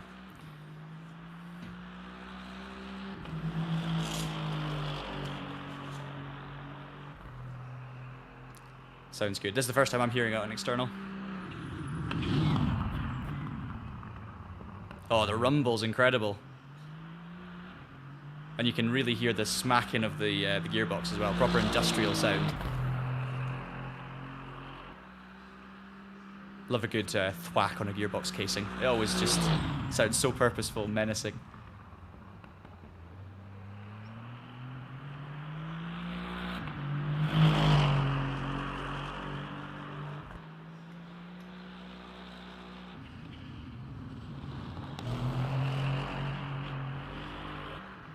Nice.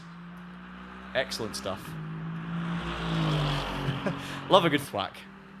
We all love it. We all love a good thwack. A car gearbox related thwack. Gotta be very careful with my wording. Right, there you go. There's the Aston. I've just clicked on the screen and it's... that's to do with the fact that I made it full screen earlier, so... All good. All good.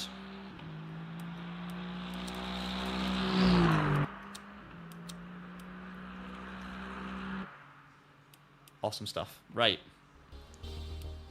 Let's get testing this Mustang. Come on. I'm excited. Really looking forward to it. Senectus, Senectus, I don't know how you pronounce it. Thank you. Very kind comment. Nice to hear you're just relaxing after work, cat asleep, watching the Traction stream. I'm glad that that is your idea of a fine weekend. I really appreciate it. Appreciate the company. Thanks for your comments throughout the stream as well. Always means a lot when you guys are engaging with it and just makes it more enjoyable for me, giving me great advice as well. Right, 14 minutes till this starts, so let's get registered and get this Mustang out on circuit. It's going to have to be the Proton 77, I think. They all look pretty good. 88's good as well. We'll go 77. I said it was going to have to be. Matt's in this one, so we'll see, Matt, if we're the same split. We'll have to see. 14 minutes, right. Let's get on, we'll go on server 2. Looks, sounds, and feels so good, according to Dan Fry. Yeah, you're right. You're right. One thing I've been really impressed with as well, since I've been doing the streaming on LMU, and this wasn't the case back in the early days, like back in the first few months, but I've just had, and I'm going to curse it now, I've had such a clean run of it in terms of things going wrong. Like, there's not been any big issues. In terms of, I've not seen crazy things happening around me, I've not had any bad glitches, there's the odd little tiny screen freeze, and we saw that to an opponent earlier, we also saw it with us, but you never know what's quite to blame for that. Generally speaking, it's phenomenal. Once we get driver swaps, we'll get more proper endurance racing. Because then once there's driver swaps, I really hope that when we get driver swaps, by the way, that's not working. I really hope that when we get driver swaps, we actually get AI driver swaps as well, like the names and stuff. I don't know if that's something we can get. Dan? I'd love to see, like, you know, if you're doing a proper endurance race against AI, I'd love to see, like, Buemi get out the car and Brendan Hartley get in it, for example. No comments. This isn't working for some reason. No comment. Yeah, I know you can't say anything. That's what I want, but yeah, choose to serve a lower down. You're right.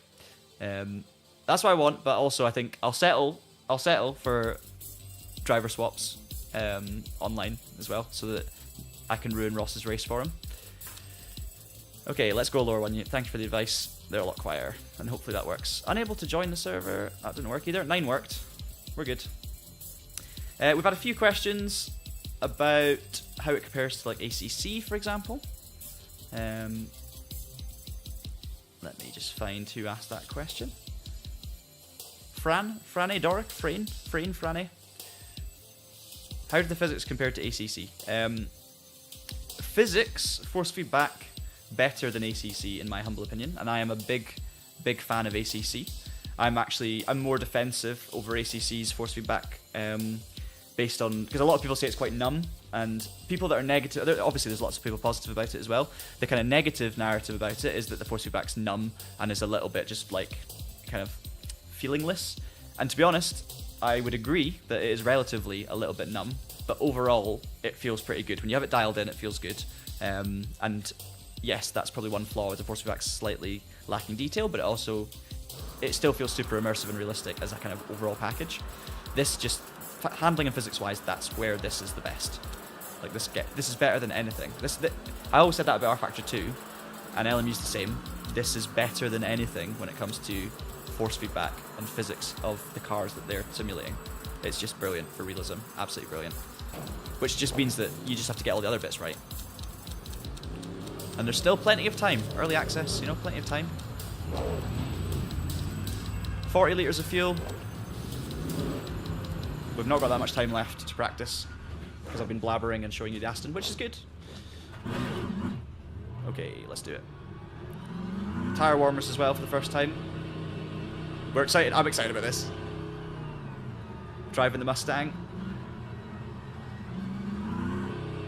Slightly bigger view through the windscreen. It's a more interesting cockpit, in my opinion, than the Aston Martin.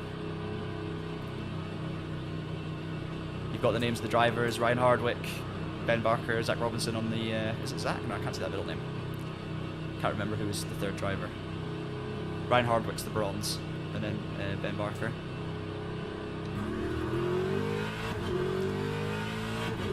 Okay, so this is not multi-class, it's just going to be a plethora of GT3's, Aston Martins and Mustangs. Sorry, McLarens and Mustangs. So obviously the Mustang being the new car, I'm expecting it to be majority Mustang.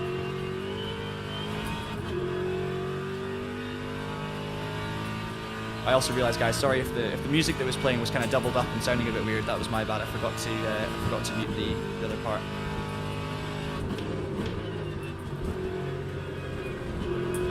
Right, come on. Let's see how this feels in comparison to the Aston. I already feel like I'm perched higher. It feels like the nose is higher. Obviously the bonnet's straight out the front. It's got less of a dip than the Aston, so it just feels a bit more like a NASCAR in terms of the visual style. But I don't mind that. Makes it pretty clear where the corners are, I think. Oh, this is awesome. I've realised I haven't turned down the car sounds since I turned it up for the replay. So if it's too loud, if it's too loud, let me know. If it's not too loud, I'll leave it.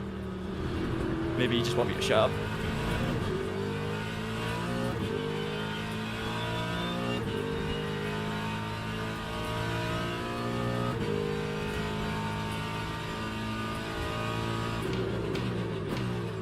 Sounds really good on the downshifts too.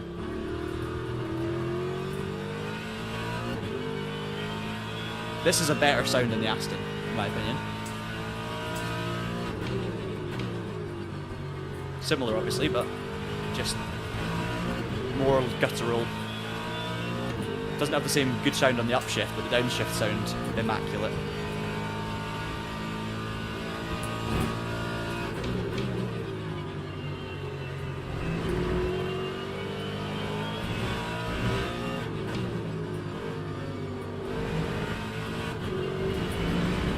Ooh, goodbye.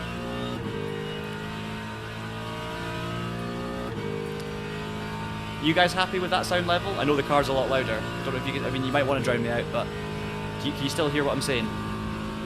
Because if it's good, I'll leave it.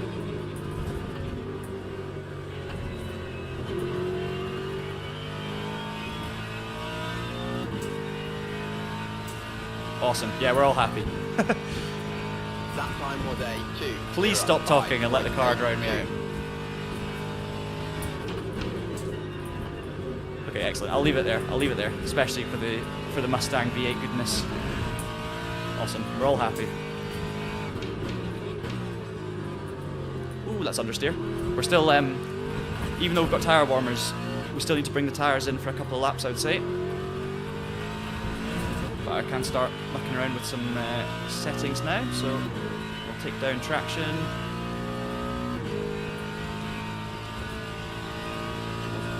Put back the brake bias just to give us a bit of a more excitable rear end on turn in. We'll take down ABS. Yeah. Immersive's good.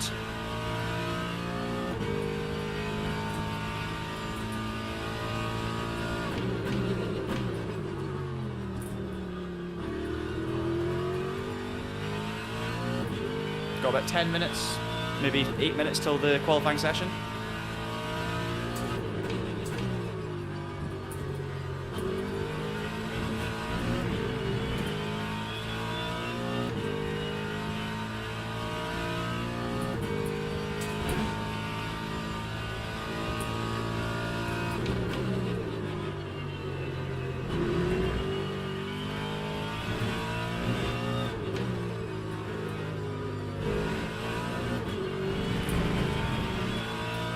Might be third gear out of there.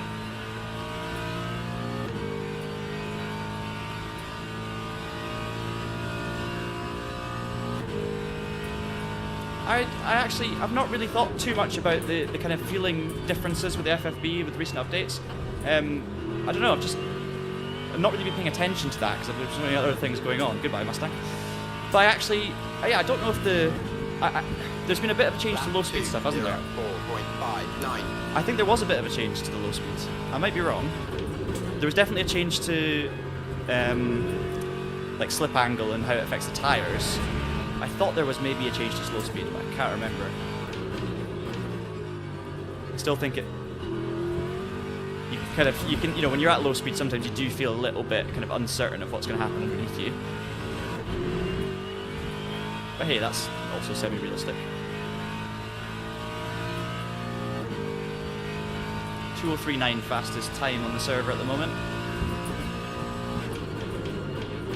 Okay, that's too late. So we know second white line is slightly too late.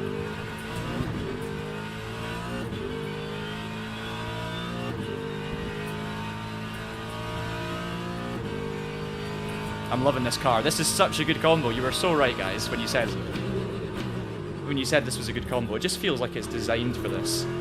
It eats up the bumps. I feel like it's kind of flattening them as it goes over them. I love the look out the bonnet, the flat bonnet. It just looks mean and angular and purposeful. And it does feel a bit like a stock car, but obviously with grip. Sounds good. It feels quite safe as well, I'd say, handling wise. Like it feels, it doesn't feel like it's trying to kill me. So a little bit like the Aston in that front, but I do actually prefer, around Sebring at least, I'm preferring the feel of this instantly over what I was feeling in the Aston, to be perfectly honest. Yeah, third gear. Yeah, I'm with the latest patch, so I've been downloading all the hotfixes and stuff. So I haven't had time to read the patch notes because obviously all of those hotfixes came in just when I was gonna get ready to stream. So I've not really had time to kind of analyze it, but power a bit earlier at the last corner. There we go. almost into the 203s. I don't know what the grip That level time is was like. a but yeah. 2:04.03. High grip. Okay, so it's grippy. Fourth through turn 1.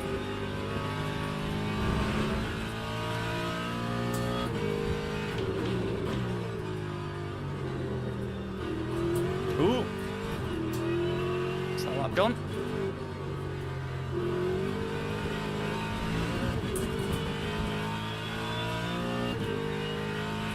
Alright, what's Dave's? What's Dave at? I think there's more time in the bag here as well. It's all that matters. We can go quicker than Dave can. I can sleep at night. And Dave can't sleep at night. Most important thing in our lives. 2037. Ooh, we're getting there. Yeah. Yeah. We're getting there. Still feel like there's bits to improve on, but I'm not a million miles away from where I want to be.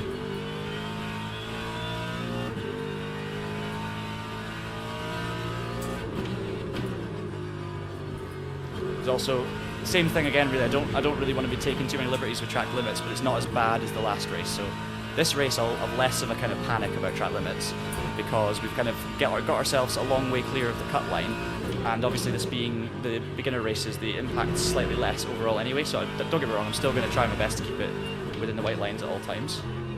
But I am going to try and enjoy myself in the race, and you know, at the moment in practice, I'm not really pushing track limits anyway, to be honest. So let's go more rearward. Right, one more lap maybe. Everyone's leaving now, so what's the time? Well, it's almost 15:15. We're okay, we're registered, so let's try and get one more lap in. And then we'll lower the fuel for qualifying. Get a confidence boosting lap time in, come on. I don't know Arturo, I'm afraid, if it's YouTube. It looks good on my end. I don't know about anyone else, but it looks clear for me. I'm racing in 4K, but the stream is only in 2K, just because 4K streaming is a bit ridiculous on the system.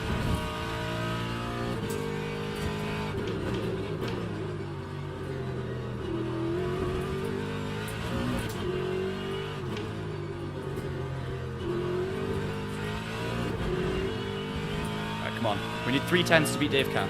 2037, someone said. That's all that matters. Come on. I need a 2036.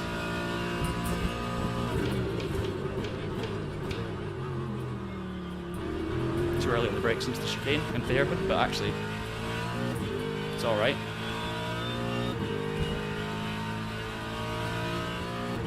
Yeah, it's probably, I think they're right, it's probably most likely a YouTube side thing.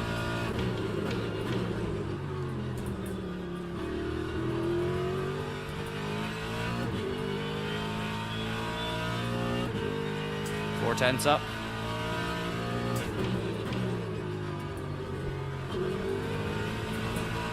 Must get Dave.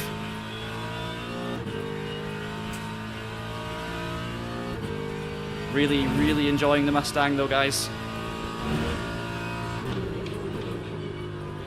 A bit more of the curb on the inside there, potentially. Hook it a little bit more. Same with this one. No track limits, that's fine. Missed it. Had a bit of a screen freeze for a tiny second there and missed the curve on the inside, but we're actually 7.5 tenths up. Come on. Must beat Dave.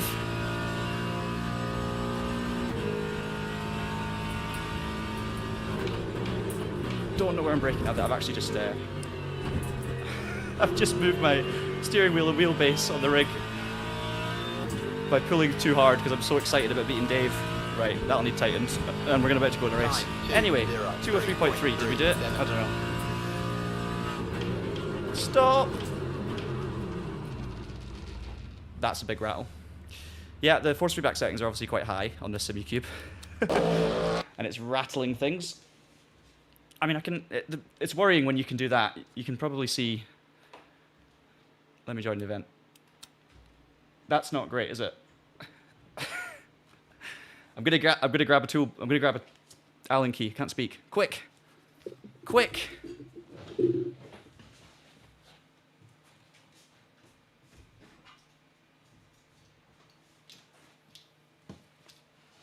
There is something else I want to show you on the stream, by the way, which I've just seen and it's reminded me. So maybe come to that later. But right now, we're on a mission. Don't know if this is going to be a pretty sight though. No, you can't see it.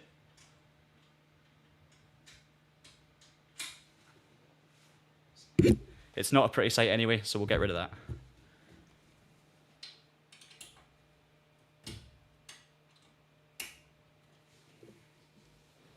Right, that one's come loose, that's why. Basically, because the reason this is happening, guys, as well, is because I was doing a Gran Turismo stream yesterday, and I had to switch over the entire wheelbase and pedals to the Fanatec stuff to work on Gran Turismo. So then that means adjusting everything, the distance between me and the wheel deck, the distance between the pedals, so I had to loosen everything, retighten it, move it all, and I think when I've come to tighten it all again, I probably just needed to give it a once-over. So we're good. Good. Thanks for joining us, Matt. Really appreciate it. And I hope your Split 1 race went well at Bahrain. Let me know how you got on later on.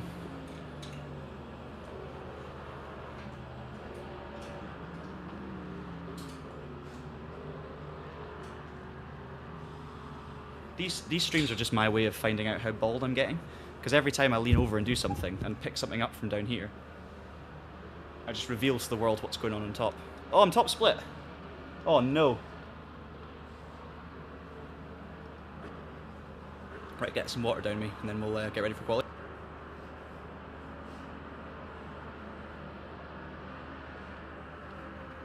From this point on, it's going to be a relentless stream because we go straight from this race. Once it's done, we jump quickly off the server and into the LMP2 race, which is a long one. Oh, I'm not bald. I know that. I'm balding.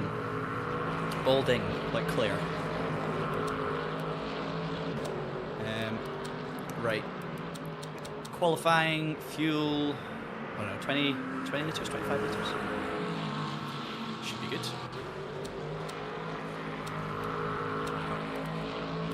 We'll go 20.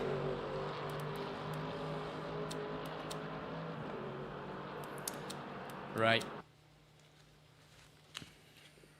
I just suddenly had a panic there that I'd not unmuted, but I definitely have. Okay, I think the steering wheel's okay again. Might be a bit lower than it was before, but I've tightened it now. We're going for it. Might as well get straight out there because it's going to take us 30 seconds to reach the pit exit. Actually, quite far down this side, which is quite nice. I will show you the other thing I was going to show you a little bit later on, hopefully after this race. Okay, McLaren versus Ford. Ford versus McLaren, that famous Battle of Le Mans. Oh wait, no, it wasn't that, was it?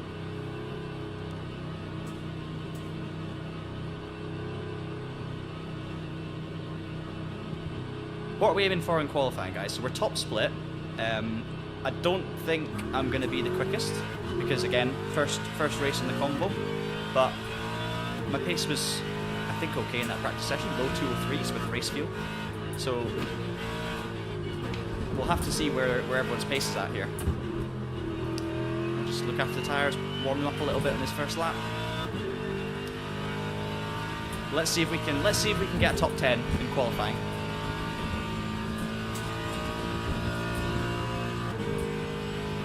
No pit stops, of course, in this race, so don't need to worry at all about virtual energy and all that. Just leave it on 100 and just think about fuel.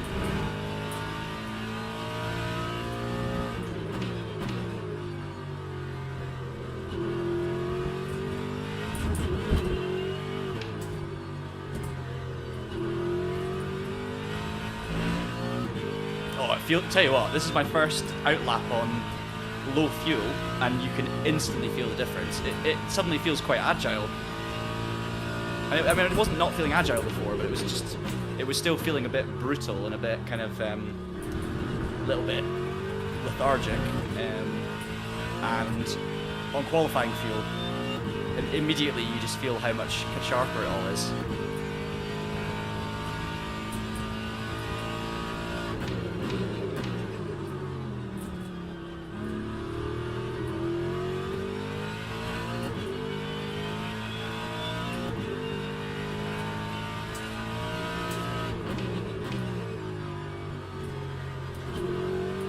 At some point, by the way, during these streams, I'm going to try and get Piers Pryor on in the chat with me as well, because Piers is obviously a good friend of mine and a good friend of Traction, and has been a presenter on Traction in the past, of course, as well. And also, Piers is just getting into LMU a bit more after watching some of these streams as well. You would have seen him in the chat if you've been here for the long haul. And he was messaging me the other day, and he said to me at some point he'd love to jump in and get involved. So once he maybe gets his driver rating up a little bit, we'll get Piers in the chat. So then essentially you'll have Piers Pryor as my real-life engineer and my in-game engineer at the same time. So you'll have Piers Pryor trying to speak over Piers Pryor. And I'm just like, that in itself is worth a stream.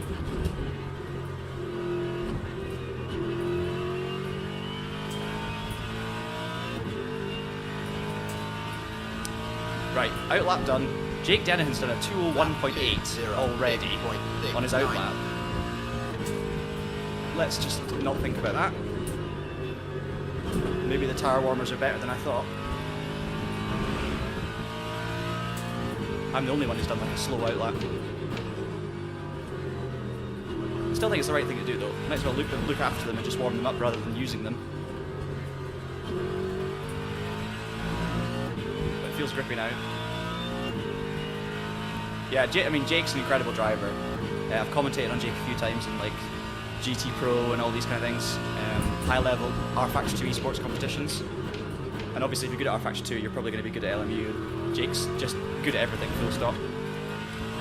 Take down traction as well. Alright, let's go all the way down with this. Take down brake bias as well after the braking point. We'll focus on the next lap, being quick.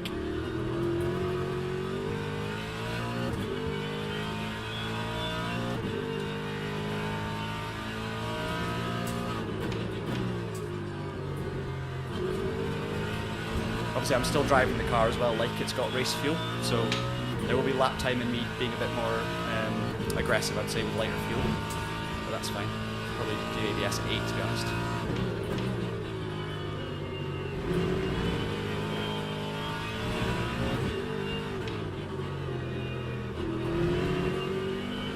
Just drive it like I'm racing it, sorry, just drive it like I'm qualifying it, not like I'm racing it. Right, ABS 8, let's go for that then. Got 3.7 laps of fuel, so that's absolutely fine. We'll just leave everything else. Don't need a relative, let's just focus.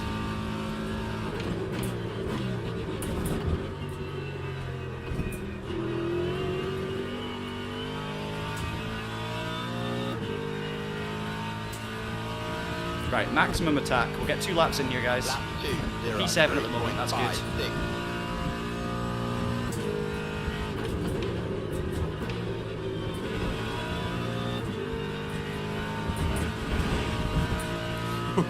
Just legal.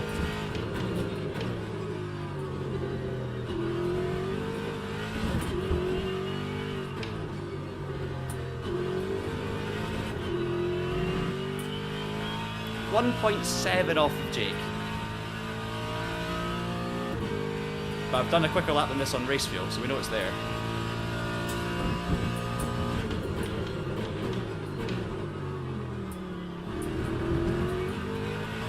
No idea if the track's grippy or not. That's the other thing you need to bear in mind.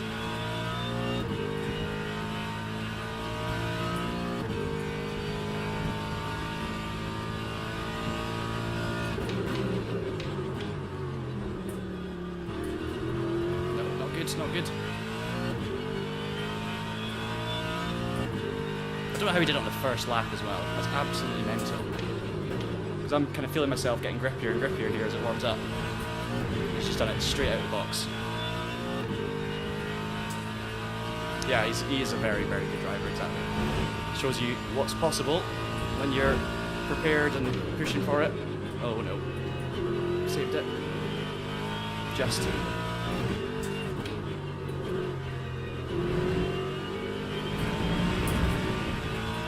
Not the best through that section, guys, so maybe we can move up to 7th ahead of Kruger, but we're a long way behind 6th. We're going to have one more go at this.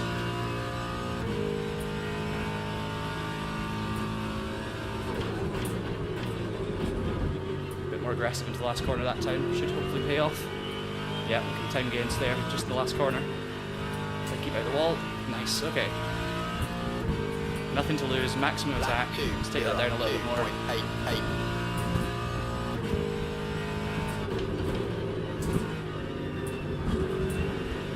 Too wide. Keep going.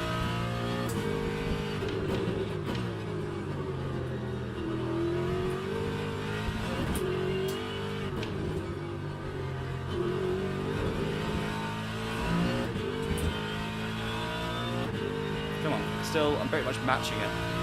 Up to P4 though, take that. Top split, P4.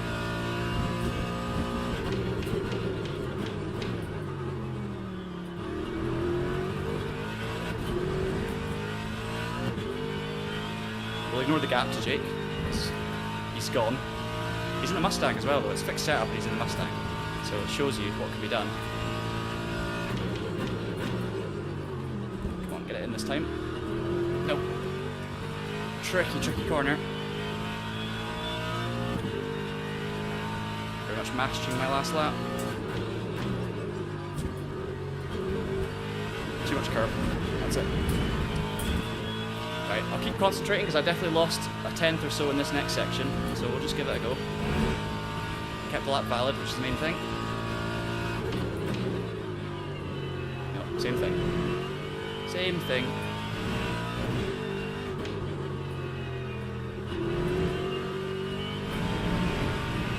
Really fun qualifying session.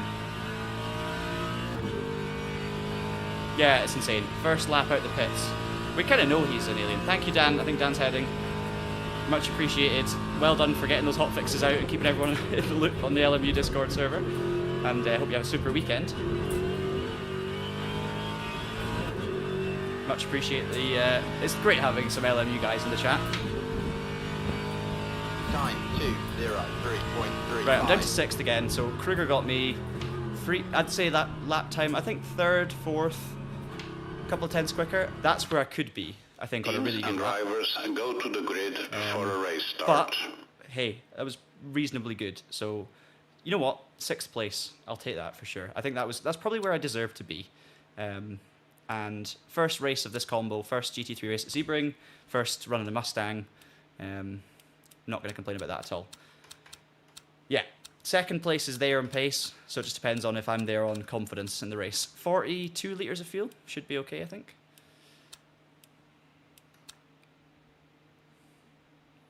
I'm very happy with the time, though. I'm happy with the time. And I don't know yet, I've not worked out the optimal, traction control settings that will actually make me really quick. I'm just kind of going with what I think is going to make it a bit quicker. So we'll take that down, even from the start. We've got tyre warmers, right? So we'll take that down by a few clicks. And I'm just guessing at this, by the way. I'm just taking it down because I believe that's what the best thing to do is, without really knowing. How long? About 27 seconds. Nothing else we can do here. We can change the rear wing angle on fixed setup. No, we can't. That makes a lot more sense. For a second there. What's my brake balance? So what I'm actually doing is I'm kind of putting it rearward. So I'm going from, I think it starts at 49.2, and I'm going to like 50, something like that. Just to give me a little bit more turning. 646, yeah, that's not far away from where I'm at now. Actually, I'm on 646. Formation lap has started. Okie dokie. Yeah, it's tricky. To go faster on LMU, I mean, I'm not the best person to tell you. But yeah, it's about using the throttle correctly and just powering your way out and through the corners. That's the kind of biggest priority, really. It's about throttle work and using that to turn the car and get out. Because it's very easy to fall into a kind of smooth style with this and just be delaying the power because you're understeering, but actually you need to get the car turning with oversteer. It's different for every car, of course. But 204s, I mean, that's not bad at all, right? Like, that's still really competitive. I mean, Jake, I mean, I've obviously got a lot of experience. Jake's, an alien, and I'm a second off him, and I don't know where that's coming from. But yeah, honestly, 204 is good. Green flag, green flag. I think I should have been in first gear there. It's a really shoddy start for me. I was a little slow on the limiter as well. It's okay though.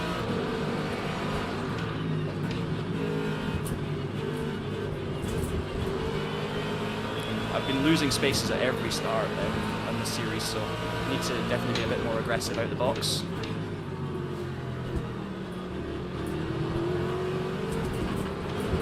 Oh, too much curb. Still got one down our inside, so I'm just trying to fend off at the moment, but to no avail. Okay, drop 2 places. Just a slow start. Slow on the limiter, maybe in the wrong gear, I don't know. But yeah, it's fine. Early stages again. McLaren's diving down the inside, so I'm going to give him a bit of room. I couldn't defend the inside because there was a car down the inside. So like there was the car in front was kind of stopping me, and yeah, another place lost through being a bit too safe.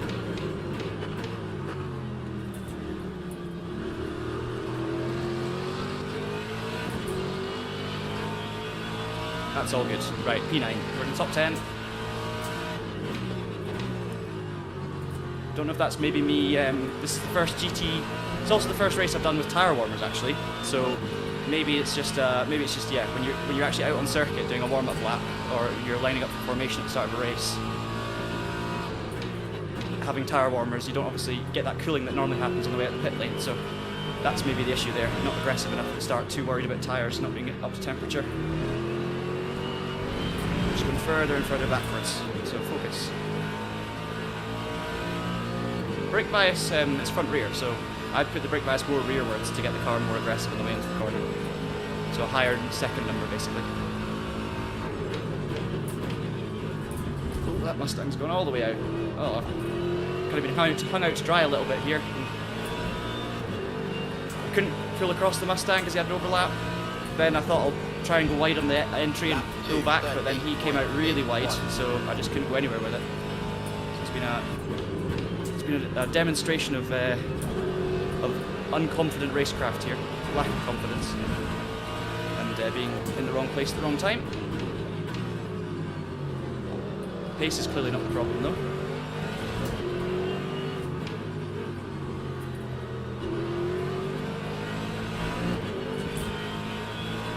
I need to stop being. I need to be a little bit more. I don't know if it's just defensive on the way in, but just be a bit more, you know, brake in the right place, and don't worry too much about hitting the car in front, as long as, assuming they're also going to brake in the right place, you know. There, I just went too deep. Let's not let this Mustang dive down the inside. Let's hope he doesn't go for it. I'll brake nice and late. Yeah, that was fine. Get that force, get the traction control turned down again when I'm on a straight.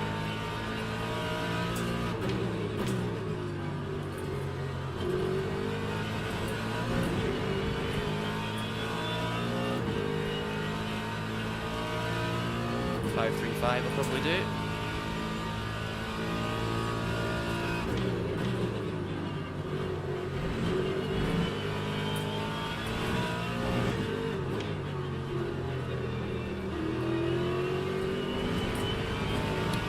Okay, 9/10 behind, so we're going backwards slightly. I'll put the ABS down too because I've forgotten about that.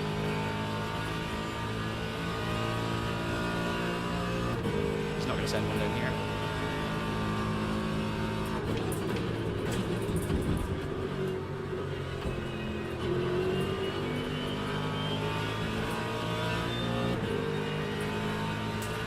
The two Mustangs behind get into a battle next. Lap 2.04. For Streppen I've raced against before, the car 2 behind, so that's cool. Some more familiar names.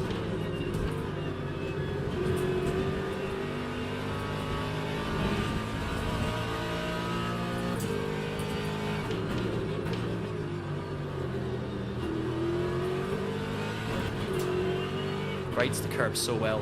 There's a particular curb that you'll probably know about if you've driven around Sebring and GT3's, or any car in this game in fact, where, you know, that just after turn 1, you've got the kind of turn 2 left-hander, and then there's that right-hander turn 3. There's a really aggressive curb that, like an LMP2 for example, you go over it and you just, it just really unsettles you, so you kind of have to go around it a little bit. But this Mustang just eats it up. Like, you don't have to drive around it, you can just kind of drive through it.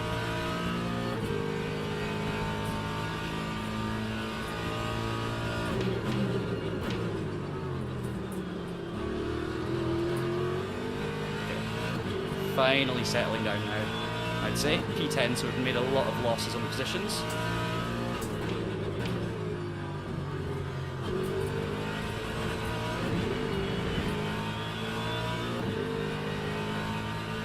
Jake's 10 seconds up the road already. 14 minutes to go.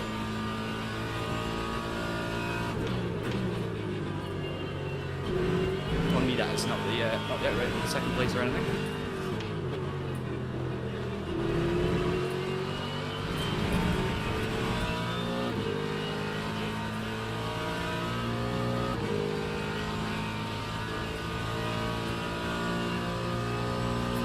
expensive.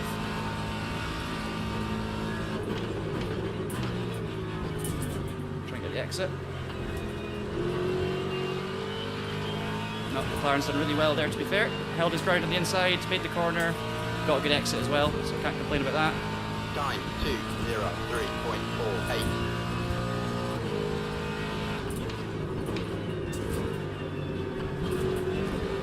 Lots more pace to be found in turn 1 as well. I can get closer to the wall, but not taking huge risks with it right now until I know more about where those limits are. Should have maybe tried that a bit more in practice, actually. That's the curve I'm talking about.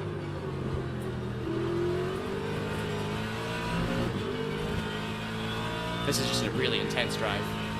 Oh, I'm really glad now that you've learned Zero Maron. That it's front to back. Hopefully it means that your changes will make more sense now. Hopefully help your times as well and help what you're trying to achieve anyway with the car and how it feels. Ooh, battle up ahead, that's what we want to see.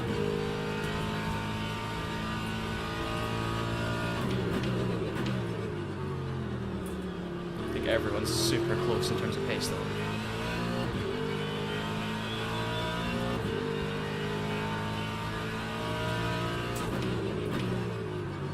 Yellow flag.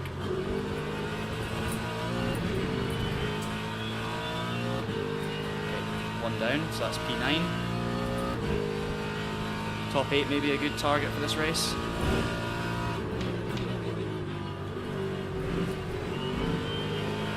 Okay, that's not even track limits. Don't know how. That's there's something I've just learned about track limits that I didn't know at Sebring. You can go further over that curve than you think. Yeah, the other thing as well, like in terms of answering technical questions like that, it's also for me anyway, I'm always worried that if I'm like 90% sure, if I tell someone for sure that's what it is and it's wrong, that's just going to make everything so much worse. But with brake bias, I'm pretty sure I always assume by default it's front back. I can't think of a situation that I've seen that's not that. But traction control's the opposite. Like some games, traction control, higher number means more traction, some games it means less.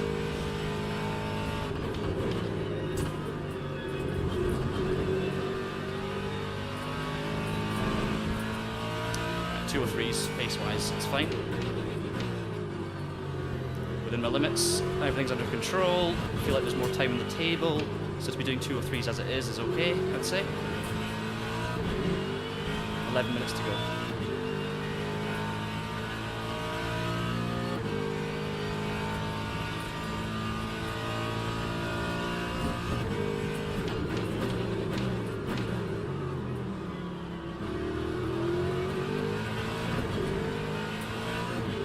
Yeah, I don't know if this is the best example, John, as well, but when you were talking about doing 204s, I always assume that the difference might be getting on the power early. It's not the same for everyone, obviously, but that's where I think a lot of people will find time on Le Mans Ultimate.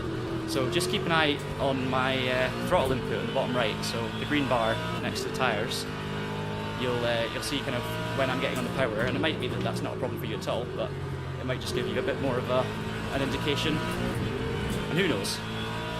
Might help you find a few tenths.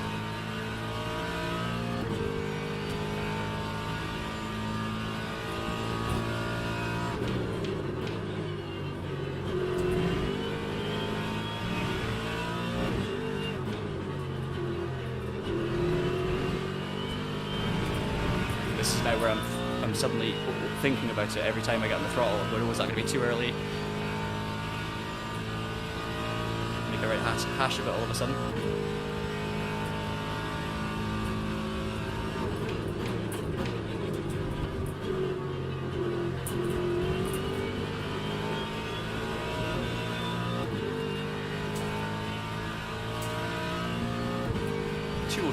From Craft, 234 for me, that's fine. Take that. Pace is where I want it to be, really. Oh, that's not good. Not good through turn 1. Wrong line of the way in.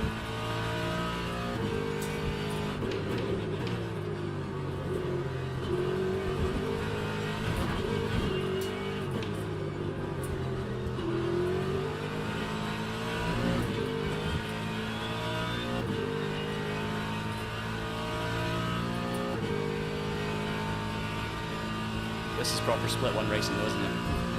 It's like realistic when there's just, you know, a bunch of cars in a big queue, nothing to pick between them. Everyone's got similar pace, very hard to make a move because everyone's so close. This is just realistic, high-level racing, which I love. It's part of the joy of it as well.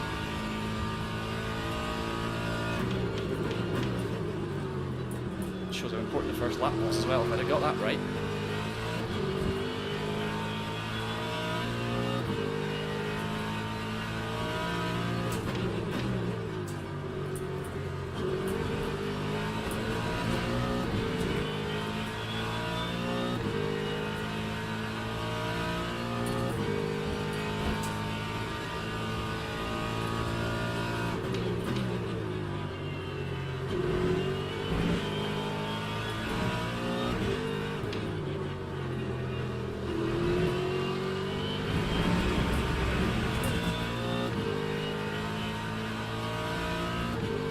Gap between me and Young in front has been consistently smaller than the gap between me and Sparkle behind, but as soon as we get into a battle here, if we get into a battle, and I am trying my best, I'm not taking it easy really, if we get into a battle, obviously that gap's in an instant going to close to the car behind, because 8 tenths is nothing. I mean, you lose 8 tenths in 2 corners when you're side by side.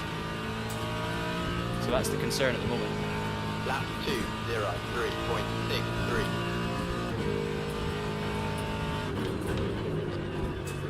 To get better at T1, just too close behind them there.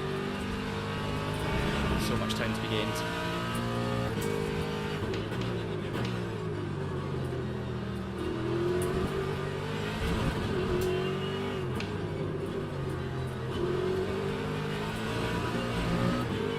Yeah, in an instant, I didn't have a very clean section 1 there, and it's 5 tenths each way, so there's just nothing in it whatsoever.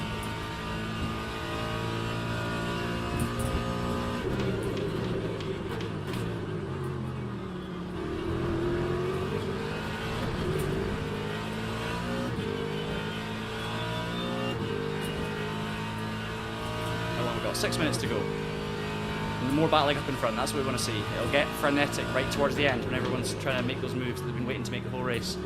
That's when you'll see incidents. That's when we'll hopefully gain positions and not lose them.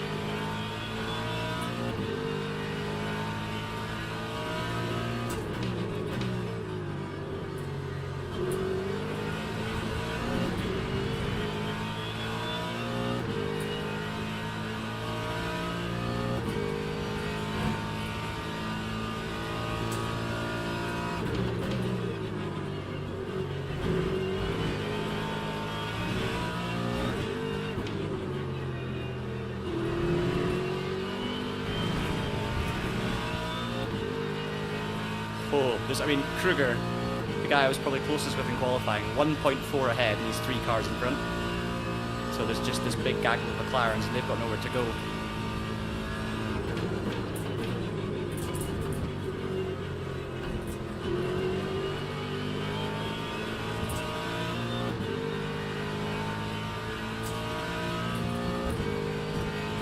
That time was a 2:03.68.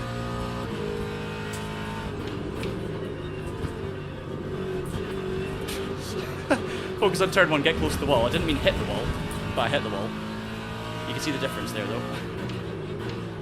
Oh, and this was going to be my chance potentially. I mean, to be fair, we've not really lost anything because we're right in the mix again.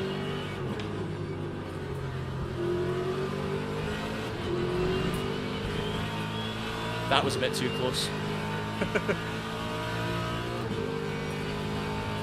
Ooh, tricky. LMU or AMS2? To ask different people, you'll get very different opinions on those 2 titles. It's close, wasn't it?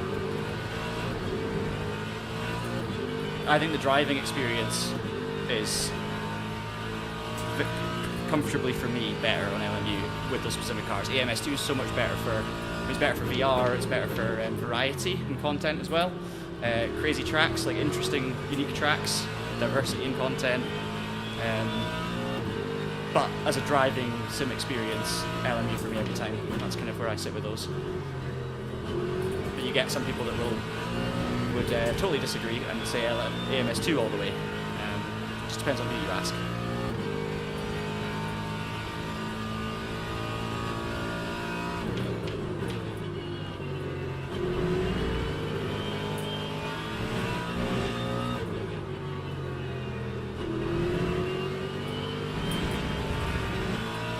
Right, 3 minutes 46 seconds to go. This has been a shoddy lap, including a touch on the wall.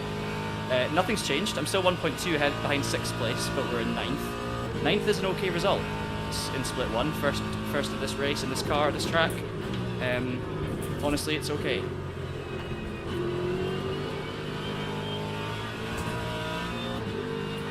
I would like some more. I've also not really, I mean, I've had one tiny bit of touching earlier on with another car when I was getting past early on, and I also had a touch of the wall. I've had no off tracks, so safety rating, we should be absolutely fine.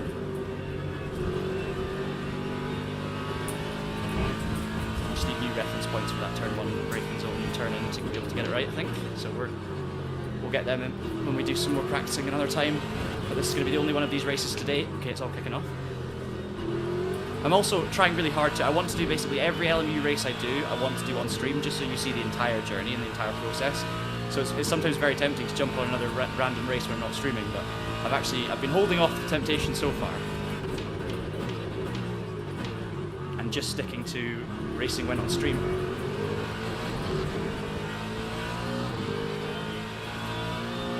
Right, this is where it gets interesting.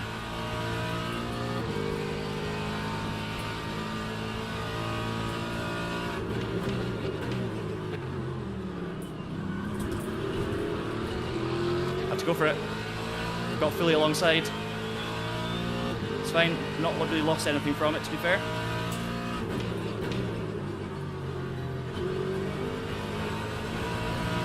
And perfect amount of room left there from Young as well. Like, just a car's width. Kept me right tight to the apex. I managed to obviously not hit him. Stayed tight as well, but he defended it really well, so that's just good racing.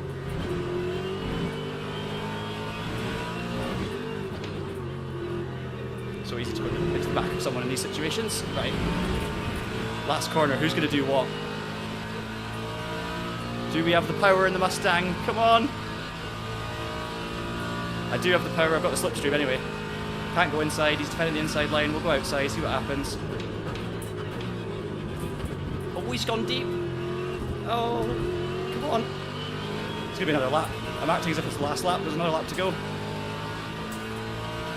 Got so into the fight there. Time 2:04.37. Maybe third. It does help get the nose in a little. Through turn 1.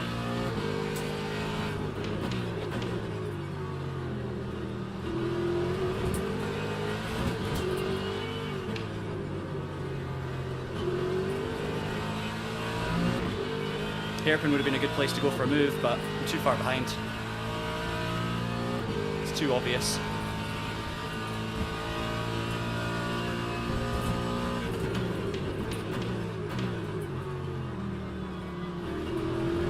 Hopefully they make some mistakes and start battling, and then we get past one of them from that. Verstrappen's got ahead of Sparko behind, so an old racing friend of mine, Chris Verstrappen, we were teammates at one point, I believe, as well.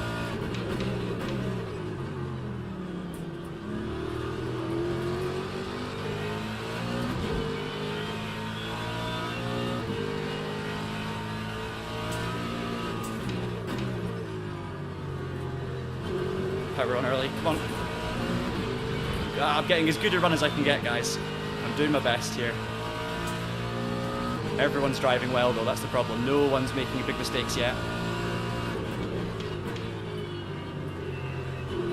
Into the last chicane, or into the sunset bend, sorry. This is going to be the only chance, really. Chris is right on my tail now as well. So we've got to be careful. Right, come on, last corner. Jake's finished the race, this is it. Hope someone makes a big move. I'm not close enough.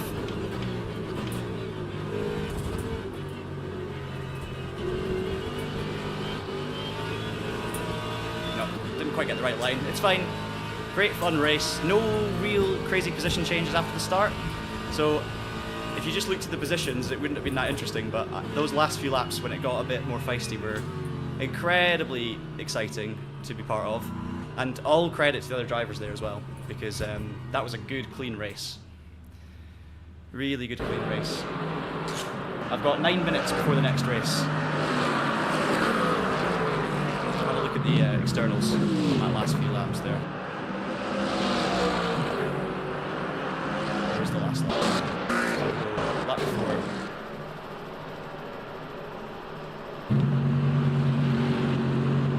That's not working properly. It's just before that, wasn't it? It was the 28. Yeah, it was this one. We'll just have a quick look at this. Thank you. That was good fun. Yeah, not much happened in terms of the actual position changes, but it was just, that's a good race. Like, that's just a good quality race. Jake's in here. Hey, Jake.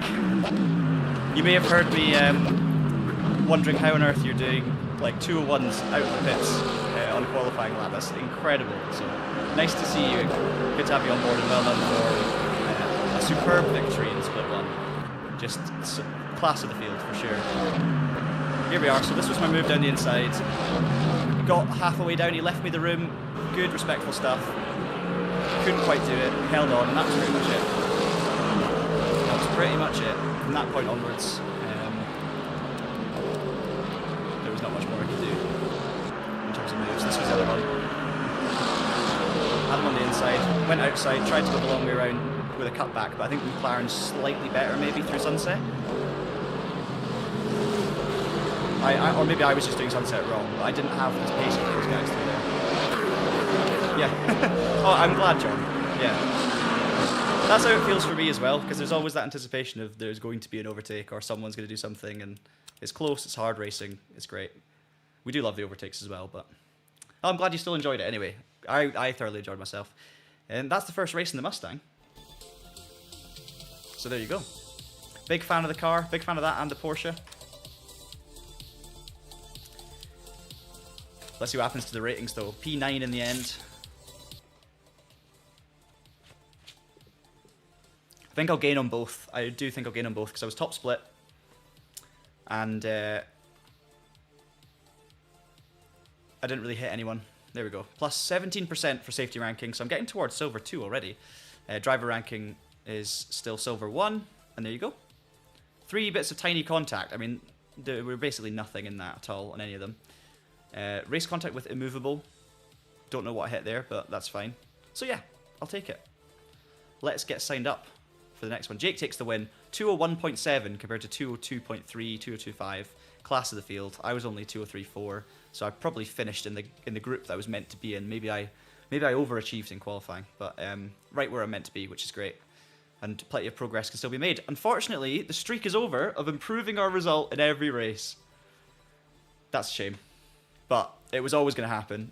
Let's get signed up, guys. We're about to do, for the final race of this stream, it's been a mammoth stream for me in terms of the Road to Gold so far. We're doing the Prototype Classic Trophy. So this is my first prototype race on stream. It's intermediate, so it's 2 times safety rating and driver rating changes. It's a 40-minute race around Monza.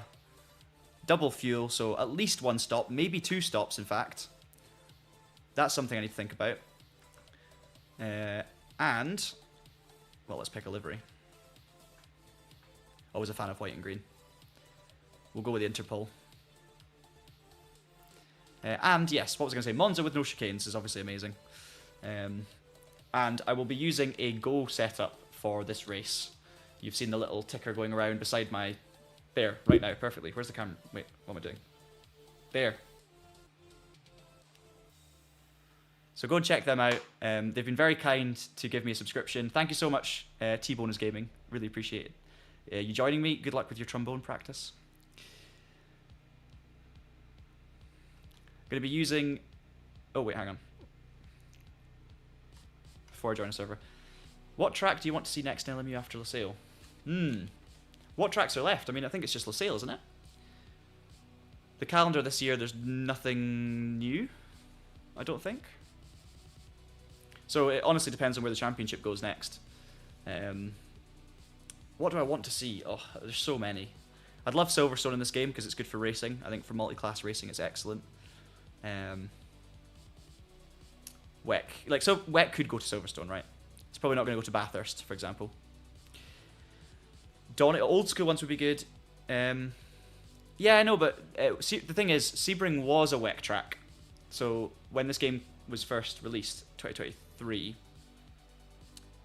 Well, the game was released at the start of 2024, but it was the 2023 season, and Sebring was a round of that championship.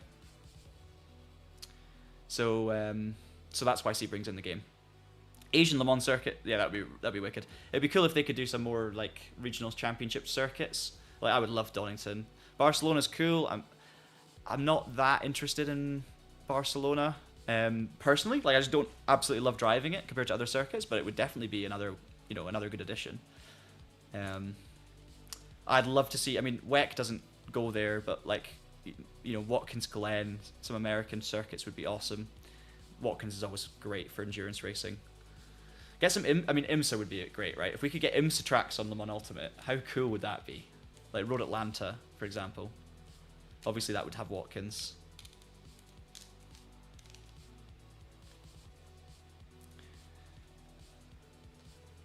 Got someone asking. So this is Dorden, D1 Orden. Someone who recently started sim racing, whether she go straight to hardcore racing or try AMS2. It's a really difficult question to answer. AMS2 is arguably more accessible. It's definitely plug and play, and it's really good for that. I don't know if it's actually much easier to drive. It's just different. So I would say, go for some. Start with. Actually, I think that's a great suggestion. Something like Assetto Corsa, because it's so cheap. It's obviously quite old now, but you have AC. Okay, cool. So yeah, if you're finding AC okay and you're enjoying AC, AMS2 is probably a step away from the realism in terms of the force feedback and the physics, but it's a small step away. It's still really good. It's just not quite at the level of any of the Assetto games, or iRacing or rFactor 2 or LMU. Race Room's a really good one. I would say Race Room is well worth looking into as well. But honestly, like LMU is worth a go because it's hardcore, but it's manageable hardcore. You just need to make sure you get teat in the tires, for example, before you push too hard. The cars have assists. You've got ABS and traction control in the GT3's at least. The hypercars are really difficult, but you don't need to start with them. GT3 racing on LMU is actually relatively accessible, to be honest. And yeah, it's hard, but if you're okay with the Assetto Corsa, I think it's a good way to go. But it's such a deep question, right? There's so many different answers you could give. Right, this is going to be exciting. This is going to be very exciting. No T1 chicane at Monza. It's multi-class, so LMP2 and GTE. Don't know what split I'm going to be in. Again, it's going to be a focus on safety rating, so a bit like the first race of this stream. I'm going to be trying so hard not to make corner cuts and stuff. I'll try and focus on that. Obviously, pit stops are going to be a thing, but it's just fuel. There's no virtual energy, so that makes it easier. I'll tell you what. Now's a good time to show you what I was going to show you. We got this box in the post.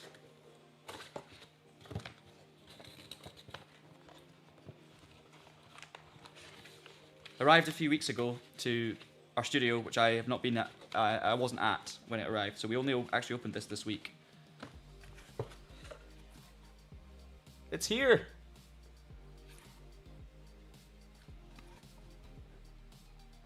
Absolutely delighted that we reached this milestone this year. It's been a lot of hard work over many years, and obviously it's all of you guys supporting these videos, supporting the streams that have got us there. And honestly, it just means a lot. It means a lot. So it's a chance for us to say a big thank you for that. And yeah, makes me very, very happy. And obviously, there's a Nutrilicious in the chat there. That's Osley, our video editor. So I edit some of the videos. You can see, by the way, if you watch our traction videos, at the end of every video, you see who did what. So you'll see if I've written the video, if I've presented it, if I've edited it, or if Osley's edited it, or if Tom's written it, or Ross, or Martin, or whoever. So obviously I'm showing you this on stream, but it's a massive team effort. Everyone at Traction has been working very hard for a number of years to bring you all the content and to keep on improving and keep on helping you all with your sim racing. So yeah, this is we couldn't have done this without you guys, though. Like, we make that content for you guys in the hope that you'll enjoy it and find it useful. But because you watch it, because you support us, all these things, that's why we're able to make it. That's how we're able to make it and do something we enjoy doing. So, yeah. Massive, massive thank you to all of you, honestly.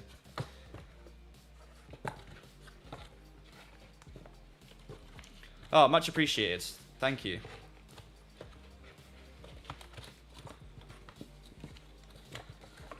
We had a bit of a blip in the middle, which you may or may not know about. 100%, Bert. I did see that comment come in, then I forgot about it. It is like the Mercedes in ACC, isn't it? We're literally going to go straight into qualifying. We're in split one, guys, so let's not get ahead of ourselves in terms of results. However, we shall get the setup loaded. I should have actually put the qualifying setup on. We're already in qualifying, so I'm yabbering away and missing out track time. I've not driven the qualifying setup, but because this is for, I mean, just because there's a massive longer straight than usual, right? So because of that, I want as much top speed as possible for the race, even if it doesn't make me quicker over a qualifying lap. So this might be really unstable and horrible. In the race, I definitely want to use one wing because it just gives me a better chance of racing well, and holding position, for example. So we're going to do that. Anyway, I covered about 6 different topics there in 10 minutes. Missed the start of qualifying, and I might have been in the middle of saying something and then changed onto something else. I have no idea. So apologies if I was talking absolute gibberish. But we're on track, and we're doing 180 miles an hour flat out in 6th gear before we even touch the brake pedal. So I've had no warm-up here, but I did do a few laps earlier, just to make sure I wasn't coming in totally in the dark. But we're going from GT3's to LMP2's. I'm in qualifying, so I can't even afford to, make mistakes here on the qualifying lap without getting invalid laps and damaging my safety rating. So we're absolutely going in at the deep end here with a brand new qualifying setup that I've not tried on low fuel. So this is going to be exciting.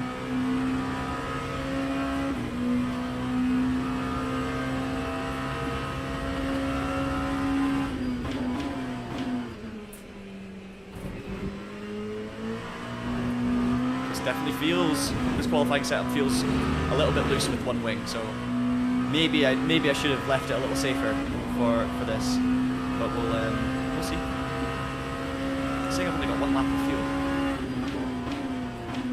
Oh, this is not good. I thought I put in enough fuel. Of course, it's ×2 usage as well, isn't it? So, oh dear.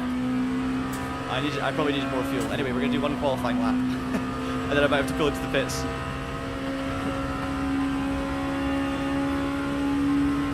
That was a grave error. I told you I was covering 6 different topics and distracting myself. Anyway, qualifying's not that important right now. Yeah, I can turn the audio down.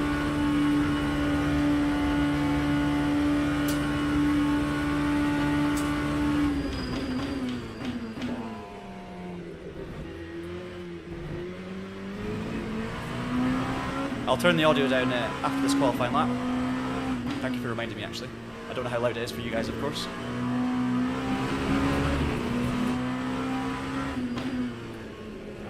Oh, see how loose the setup is with 1 wing. I'm glad you're enjoying your takeaway, Oz.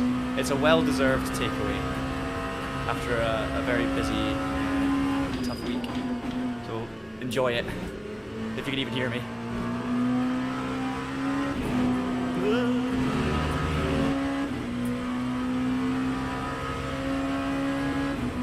Right, this is going to be it for fuel. I'm going to have to pull back in and get more fuel. That was a big mistake on my part. It's probably because I changed the fuel before loading the quali setup. Right, where are we going to be? Time 1:31.06. All right. We're sitting on pole. Thank you, Go Setups. I think we've only got time for like 2 more laps, so yeah, 13 liters. So we want to add. Okay, I didn't change the fuel again for. Let's just go. Might squeeze in 3 laps. Wow. P1 in split 1. I mean, there's only 3 splits. And there's a long way to go in qualifying, but it's a good start. First lap on the setup without warm-up. And we're thereabouts. So, yeah. I'm a bit shooketh. I haven't touched any traction control, but I think I don't want to, honestly.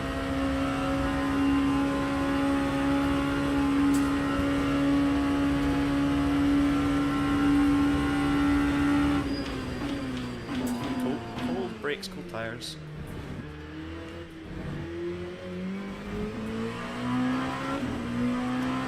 Hey Rev, welcome to the chat as well. I've seen your name pop up a few times.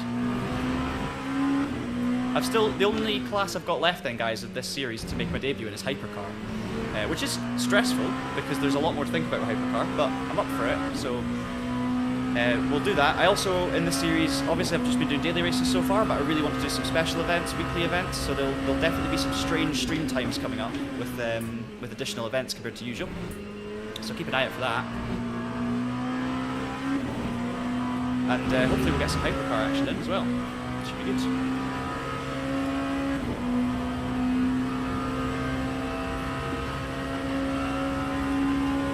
It's probably, I'm currently sitting on pole, I'm probably not going to be for the whole session, but it feels like a good time to plug Go Setups. We've actually got a small discount for Go Setups, which you can find out about on the Traction website. So if you want setups that apparently make you very fast, as long as you turn the wing down to 1 when you're driving Monza without a chicane, head over to the Traction website, find out more. In fact, we may have a link in the description, but I don't know. I can't remember, because it's all very new. But yeah, just a big shout out to those guys for setting me up with this, because it makes my life a lot easier. I don't have to make a setup before I jump in a race, I just have to download one. So, great stuff. This is my first open setup race on Ultimate. Okay, it turns. See how loose the rear was there on the way into the chicane?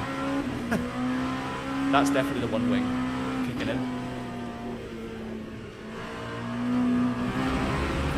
At least we'll get a second lap, but the tyres will be slightly warmer as well this time.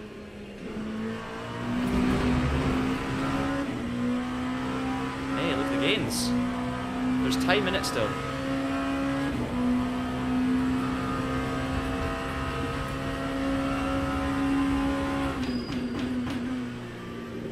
I'm a bit scared to turn in with my usual kind of ferocity because it's clearly not super stable at this stage. Fast and sketchy. So I've got one more lap though. We're still on pole, and I've got one more lap, and we're 2 tenths up.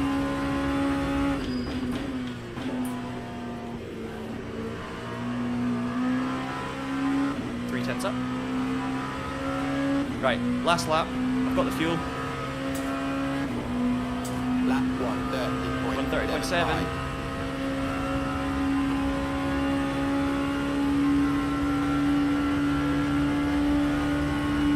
Look at this though. How awesome is Monza without the first chicane? It's absolute. I mean, turn in 187 miles an hour, flat all the way out, no bother. It's just absolutely amazing. Someone's gone faster behind me. Ooh, a bit too deep. Still 10th up though. Didn't have the oversteer.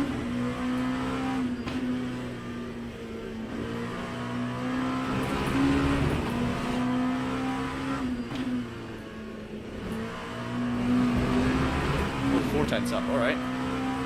Tires still coming in maybe? People are closing in behind me, but there's a lot of pitting cars now.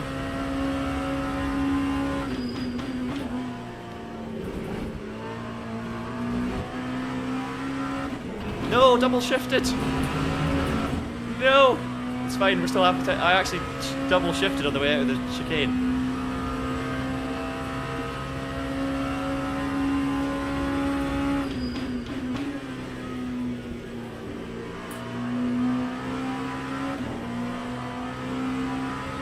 Well, that's a good lap.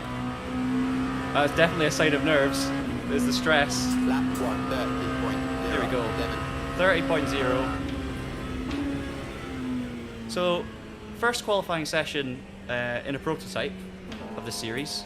First laps on a qualifying setup by Go Setups, and we're on pole by 9/10 in split 1.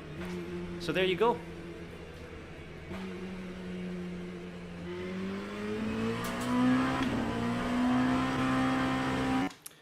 Whew. Teams and drivers go to the grid Anyway, for a race start. no pressure. Well, this is not an easy win because I've not done a... This might be a 2 pit stop race. So it's definitely not going to be... Even if I've got good pace, it's not going to be an easy win. For sure. Yes, 2 times fuel. 100%. 100%. Oh, game audio. Thank you, Oz. Thank you. I actually forgot. All right. Game audio's down. Back to where we were. I got distracted with a pole position. We've got full fuel. It's 2 times fuel, which is why I'm thinking it's 2 stops. It's only a 40-minute race, so normally it would be a no-stopper or a 1-stopper. But with 2 times fuel and the flat-out run through the first corner, it burns the fuel.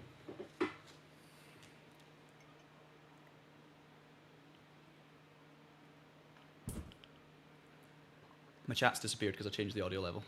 There we go.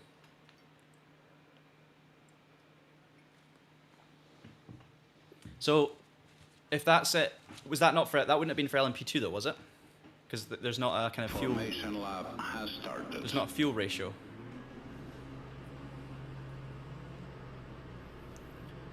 So this is just outright fuel. Right, let's do this. Let's do this. Full focus, relative lap timer. I'm not going to lower the traction control. I don't think I need to because I've got one wing. The rear's kind of loose. The traction control just keeps me in check, and it's clearly got good pace. So, oh, wish me luck. Wish me luck. I'm actually this is the most my adrenaline's been going before a race. So I'm going to do my best. It's multi-class as well, so we'll have GTE traffic to deal with later. Oh, I'm out of line. Thank you, guys. Green flag, green flag. Green flag came as a surprise. Let's try and box them in a little bit. Hold the inside line through turn 1, we should be alright. Yeah, I can take my line now.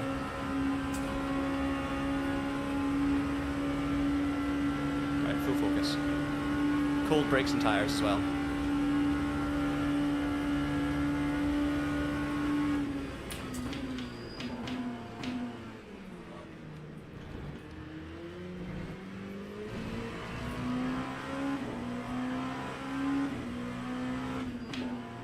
No tyre warmers in LMP2.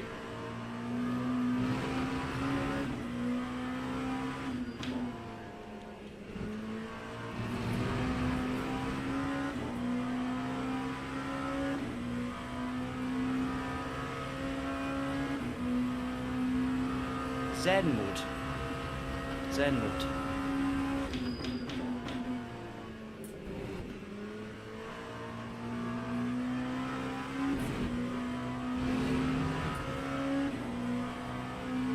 Okay, we've got a second to P2, so hopefully if we can break the slipstream, that's crucial around here, because I think the slipstream is going to be massive. Same set of tyres for the whole race as well, so we want to keep them in check. Done. Right, 1.2 seconds. Stage 1 has been completed. He will get a tiny draft from there, but not enough.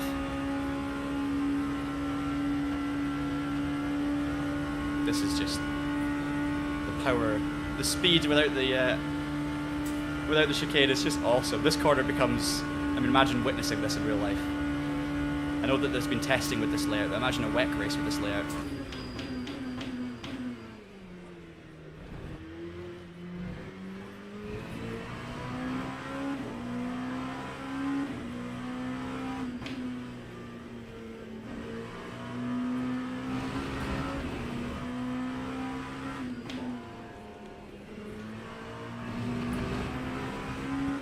.4 seconds.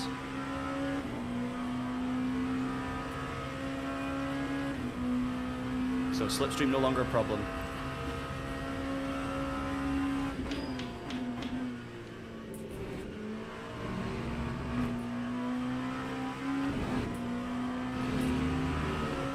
Tiny little screen freeze through the exit of Ascari didn't give me too much confidence.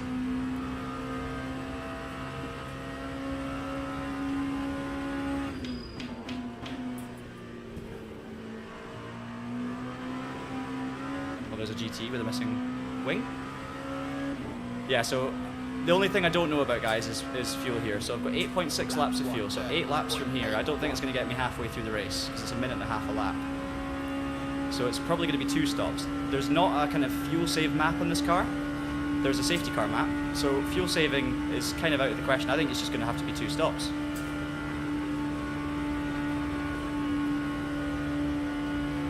Hopefully it's the same for everyone. That's the thing. If someone else has a really clever strategy, then that's where we're going to come unstuck here.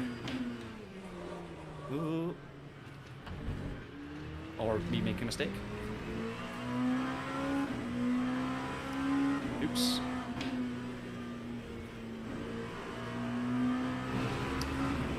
Right. Settle in, because that's thinking about fuel already and then making a small mistake into the chicane. It's fine, we've got pace in hand, it looks like, but I need to concentrate. I've got to be careful in traffic as well, so we will be.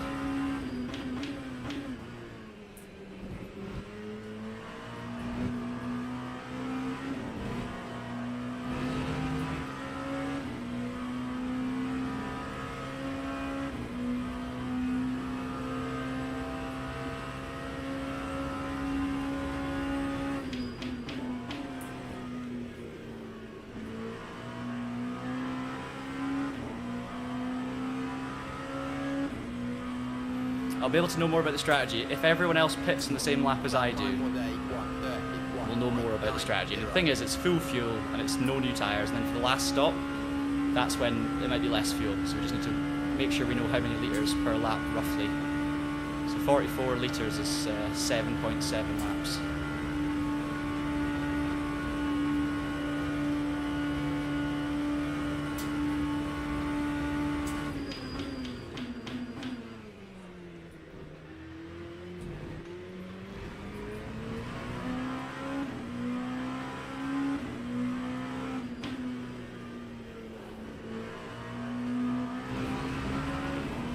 Got some arguments going on in the chat.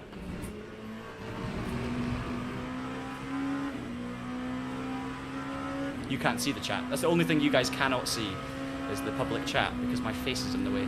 So underneath my face there's some arguments going on. I think it's in GTE, presumably. I might be wrong. There's clearly some carnage on lap 1 behind me as well in LMP2, as you guys spotted. Yeah, so yeah, that's true actually. Yeah, I've got 40 litres for 7 laps, so 41 litres, but it does tell you, doesn't it? 5.79, yeah. So it's roughly, let's say, 6 litres a lap fuel. So it just depends on when the pit stops fall, really.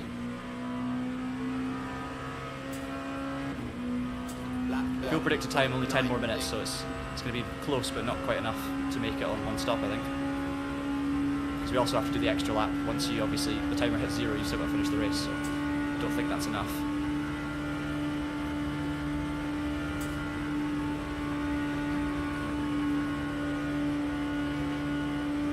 But we'll see. We'll see what happens.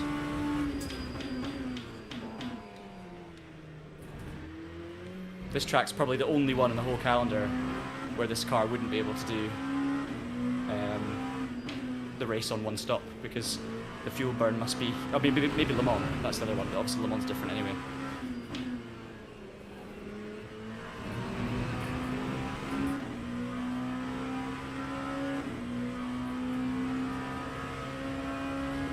It's going to be an interesting one. I really hope that I don't, you know, if someone's being really smart behind and fuel saving and does something in order to extend by a lap or 2, I don't think it'll be doable in this such a short stint with double fuel, because that's 7 litres you've got to save, or 6 litres you've got to save, but obviously the savings doubled as well, I guess, right? So it'll be interesting to see if someone does a really clever strategy and wins this on a one-stop, or if our pace is enough and no one can do a one-stop, then I just need to keep it clean, really, and make sure my pit stops are clean.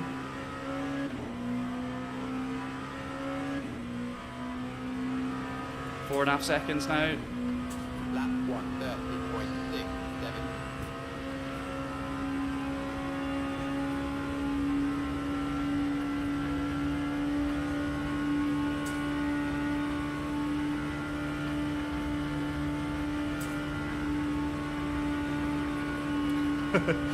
Every time it makes me chuckle. Every time I turn into that corner now.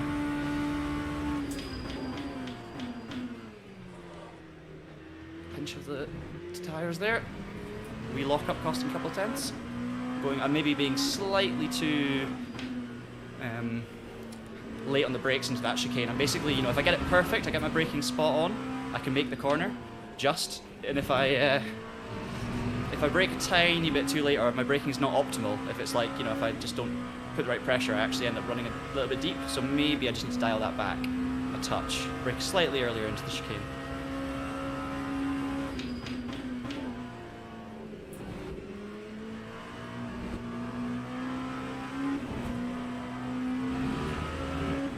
Don't know if I've got a headlight button assigned, but I'm happy to just rely on blue flags, because they are pretty good in this game. I have to admit, I've never missed a blue flag in this game.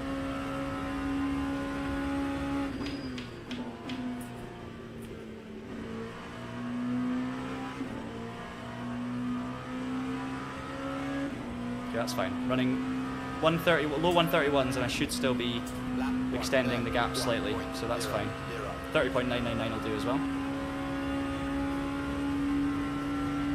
4 laps of fuel to go. Oh, a bit of like lifting. I wonder if lifting and coasting would get 1 lap extra in the stint, and I wonder if 1 lap extra in the stint would be enough. It's going to be so close.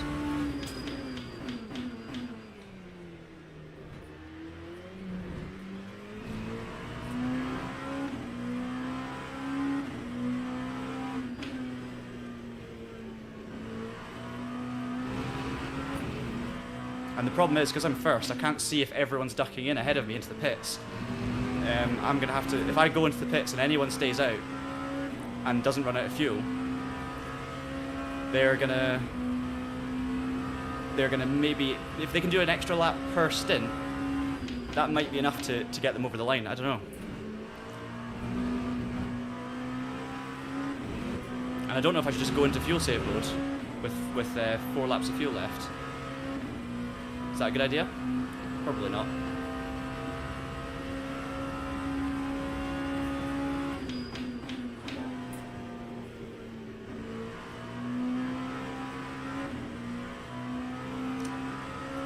Makes me nervous.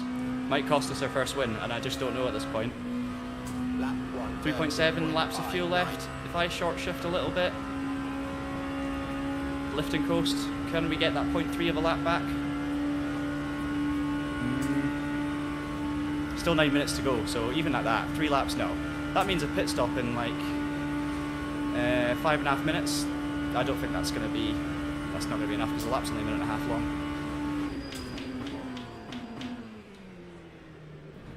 I think you need an extra 3 or 4 laps total, and I think that would equal an extra 2 laps. Yeah, that's what I'm thinking. Full send.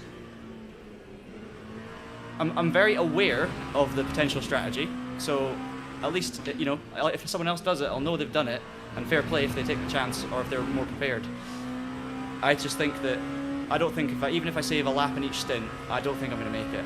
So I think I'd still be short. So I just think you have to go 2 stops, just a splash at the end. That's what we're going to do.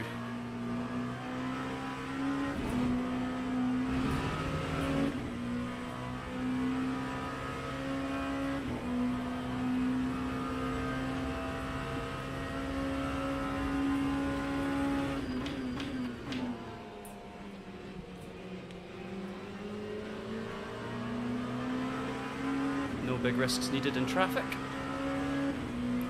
Maybe scared him a little bit by going to the inside, which I didn't mean to do. I was just trying to get some clear air so I didn't get any misbraking points or anything.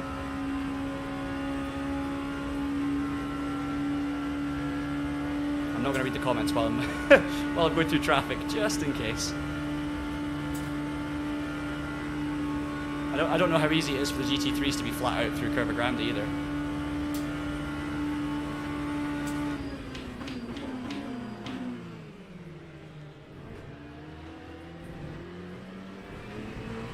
I've not driven the GT3 around this flat out layout with the no chicane, so I do wonder if the GT3s are having to lift at all, or if they're hanging on for dear life, because the LMP2 is quite comfortably flat.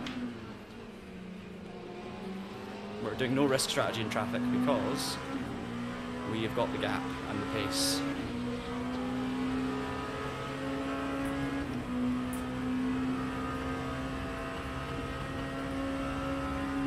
I think there's some chat going on about multi-class racing,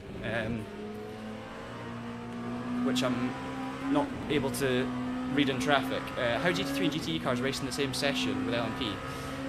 Yeah, so it's just more exciting. A grid full of, and multi-class racing, honestly, obviously it's 2 races at once, so some people don't like that, but multi-class racing in general is just, it's an amazing discipline in itself, because the drama that comes about with ducking in and out of traffic, like the visual drama, the drama for the drivers, the opportunities that arise from it, like you lose a second, you gain a second, it just makes the races a lot more exciting. So I'm all for multi-class racing. Look at the wing 1 speed advantage. He's lifting. Fair play. Fair play. Right, we're in the pits. Full fuel again for stint 2, and then we can make a judgment.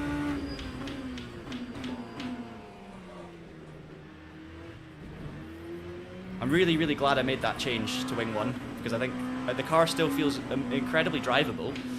I've got grip out the corners, traction control's up high, so it's kind of safe, and I've just got huge speed down the straight. So it's I think it was a good idea to take the go setup and then just take the wing off for the lacquer chicane. 7.2 seconds in the lead now. I know this race may be a bit boring, but it could be the first win in Road to Glory. It could be a debut win in prototypes as well for this series. In fact, a debut win in prototypes at all on LMU, because I didn't win. The only race I'd won before the series was a beginner GTE race at Spa or something a year ago. Not in the top split. So we're pitting this lap.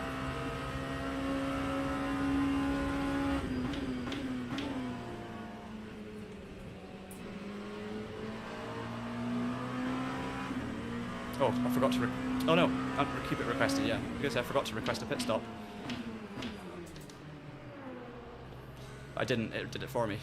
I hope that unrequest and request doesn't do it. I'm so used to requesting it myself, I forget that if you're really low in fuel, it does it for you. Okay, second place is in the pits too. That's fine. 39 seconds. Now, there was a little animation there, the car moved into my pit. Does that mean I didn't park in my pit box perfectly? Because I've seen that every single time I've done a practice pit stop on anything in this game. Oh no. Don't block me. What now? Do I have to reverse out? Do I have to reverse out of this?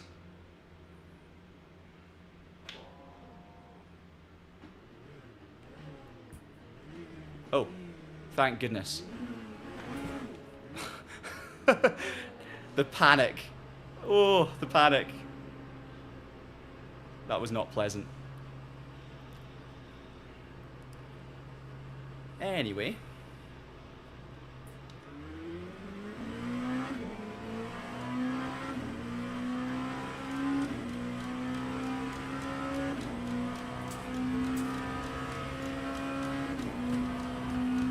We'll work out fuel numbers closer to the last stop.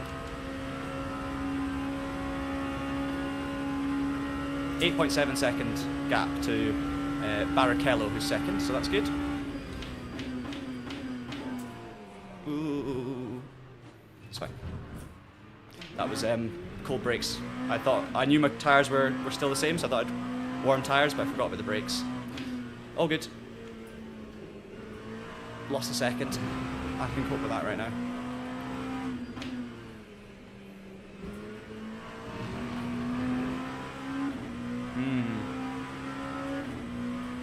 No one fuel saved. Well, some people did. Yeah, some people at least got 1 lap extra, right? I'm 4th, so maybe 3 people, but it depends on...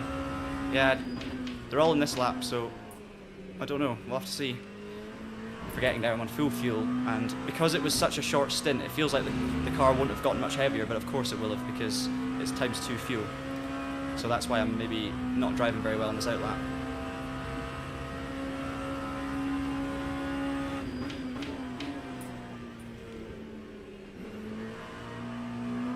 Yeah, so 3 people extended by a lap. Is that going to be enough? I don't think it's enough to get to the end. I think they're still going to have a second stop, but it will mean that their second stop can be quicker because they've saved a little bit. But there we are, P1 again. What I was going to ask, sorry, I panicked in the pits because a guy parked right in front of me and obviously did nothing wrong, but I was worried. What I was going to say was, when I pull up into the pit box in LMU, every pit stop I've done, and I don't know if I'm just not parking in the right space or if this is normal, but every pit stop, it seems to do that thing where it kind of moves the car for a few seconds and then like jacks it up. And I was like, is that the game giving me a 3 or 4 second penalty for parking not quite in the box? Or is that just the animation that happens to show that the fuel's going in? Like, is that it going up in the jacks kind of thing? I'm not sure. I'm not parked correctly, yeah. Yeah, so basically, yeah, because I know that from ACC. We actually did a full pit stop guide in ACC of how not to park badly, or just the pit stops in general, because we got quite good at it, changing to bonnet cam, pulling up in your spot, things like that. On LMU, I need someone else to make that guide for me because every single practice stop I've gotten it wrong, and I don't know what I'm doing wrong. If I'm not going far enough forward, if I'm going too far to the side. Yeah, same for me, Matt. Never parked right.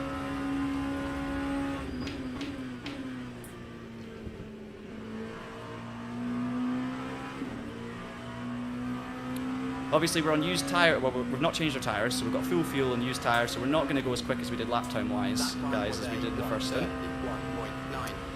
So we're going to be, I'm not going to be able to improve my fastest lap time of 30.6.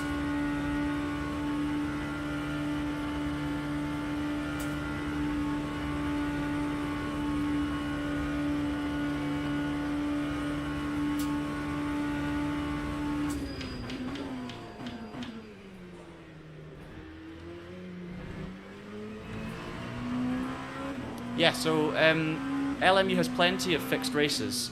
This is actually the first ever open setup race I've done on LMU. The beginner races are all fixed. When I say beginner races, it's just the GT3 and GTE races. So they're all fixed setup, which is great. The intermediate 2 championships, one is fixed and one is open setup. So the other one is fixed, and that's Hypercar and GT3. So fixed setups in that one. And then this is the only intermediate championship that's open setups for LMP2 and GTE, so it's like the 2023 multi-class experience. And obviously the advanced championships, I think they're both open setups, the advanced races, the advanced series, but I'm not an advanced driver, so I've not been able to go to them yet. That's why we're trying to get gold. But Matt will be able to tell you. Magic tap. Lap 1:31.47. And the race series are swapped weekly, yeah. So different series each, well, same series but different. Actually, it's not always the same series. This week we've got GTE fixed and then a kind of V8 Mustang and McLaren session. So the series change, the tracks and cars change every week. Open setups for advanced, yeah, that's what I thought. Right, we're not going to get this Aston here.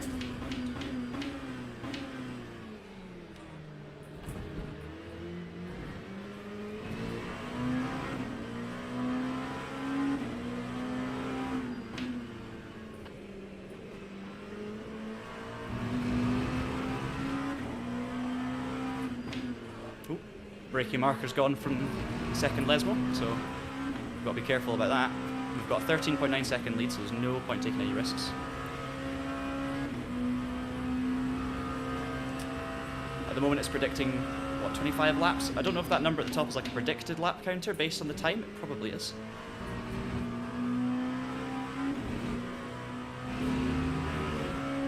I think we're going to need like maybe 3 laps of fuel, so we'll maybe set up for 3 laps of fuel.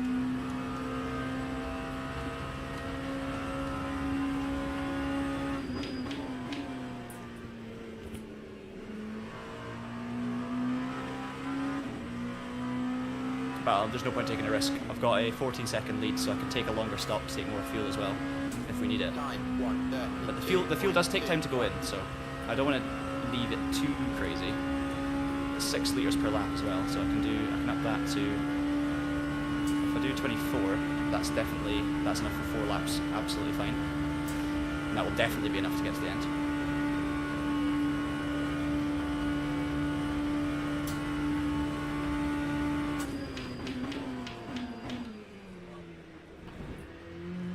honestly, guys, this car's a dream to drive right now. Like, I'm always a big fan of LMP2s to drive. I just think, you know, they're not the most exciting just because it's one car, right? It's just like the Orica at the moment. There could be two cars, but nowadays there's just one in the series. There's been plenty of LMP2s over the years. And it's just, that's boring, and I don't think it sounds that amazing. But to drive, the driving experience of the LMP2, it's just like a lighter, more nimble hypercar without all the gubbins, and it's got good downforce, and it's just a proper race car. It feels like a kind of almost single-seater-esque with a little bit more security, and I've always been a big fan of the LMP2s, how they drive on R-Factor 2, and that is transferred for sure to Le Mans Ultimate.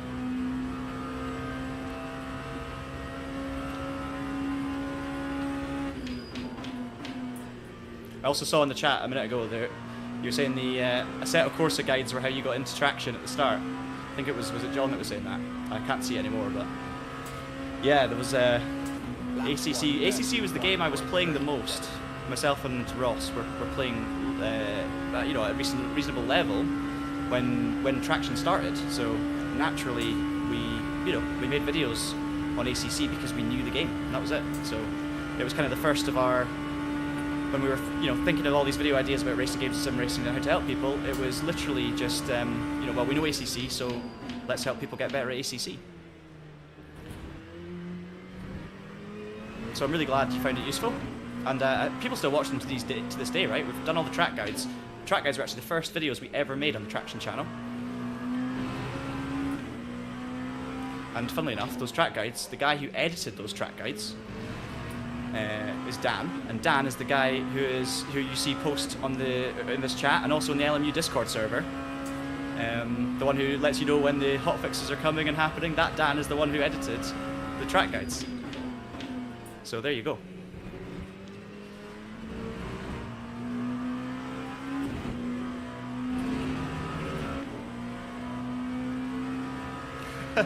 Oh, I'm really glad you found them useful.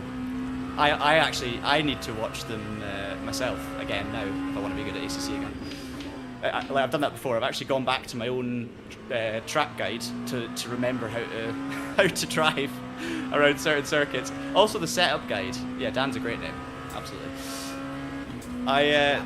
The setup guide that I did, the kind of 3-part setup guide, which again lots of people still watch to this day. I have new comments coming in on it like yesterday, I think. That was, I'm rubbish at setups, like I can't build them, but I obviously learned about each individual aspect in order to make the video. So I spoke to engineers and I obviously researched it, and we went through a kind of concise run of all the different settings. But because I'm still rubbish at setups and my memory's like a sieve, I actually have to watch that video myself if ever I'm making setup changes, just to remember what things mean. So, I mean, it's not nice because I don't like watching my own videos, but I'm literally having to take advice from myself in the past, who was actually just taking advice from pros who know what they're doing.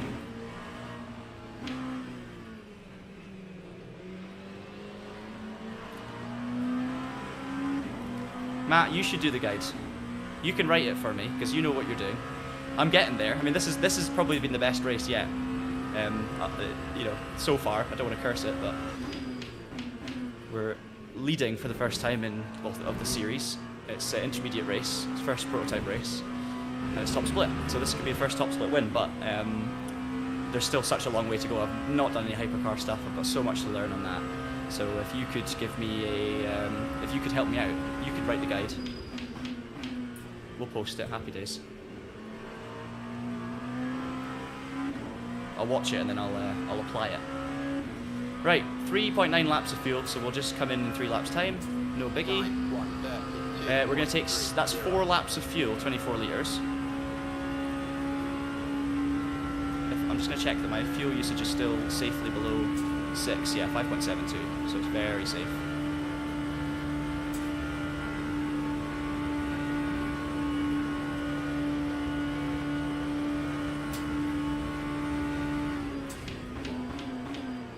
I wasn't going to get that Porsche before the chicane, but they backed off when they saw me down the inside, so that's absolutely fine.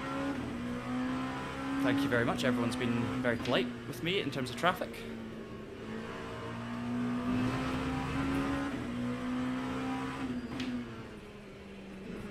Just backed right off now though. ChatGPT. ChatGPT's banned on Traction.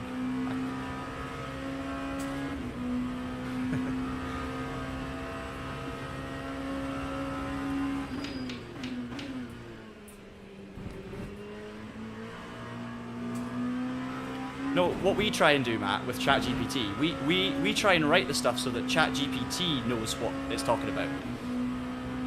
So if you ask ChatGPT for some ACC generic guides, we'd like to think that ChatGPT will actually tell you the information based on us.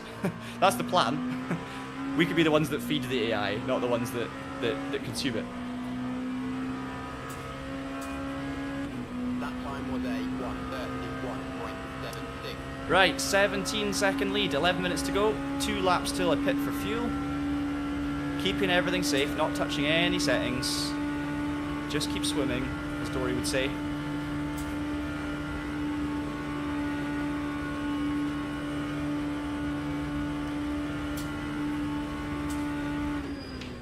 Hope my engine doesn't blow up with all of the 187-mile-an-hour Curva Grande nonsense. But temperatures look, well, it's 100 for the oil temperature, I think. Don't know if that's good. Again, no idea. I know the Mustang's been blowing a few engines. That's why one of the hot fixes. Wonder if the LMP2's been blowing engines around Monza. Because one thing I didn't do was change the radiator size for this extended run towards the new first chicane around the corner. Right, in the next lap. Fuel, I'm actually thinking, I mean, I've got such a big lead, do I just take a little extra to be safe?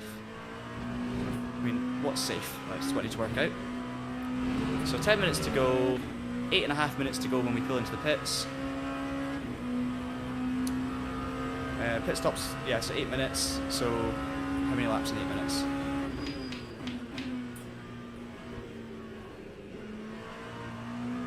Five? Yeah, I'm definitely going to take more fuel. Definitely going to take more fuel. That time was a 1:31.85. So how much is the question? Oh, I've just unrequested it. There we go. Right, do we just take a whole? I mean, if we take half a tank, that's pretty much where we're at, to be honest.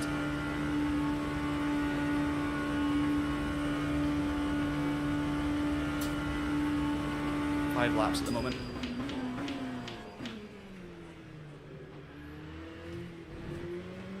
Surely we don't need more than that because, I mean, the race will be well, one tank gets you what, 15 minutes? More than 15 minutes? So half a tank's 7-8 minutes? Yeah, I need more. The more I think about it, the more I'm like, let's just not take any risks. 6 laps of fuel. That's got to be enough. It's definitely enough because the timer's not going to last that long.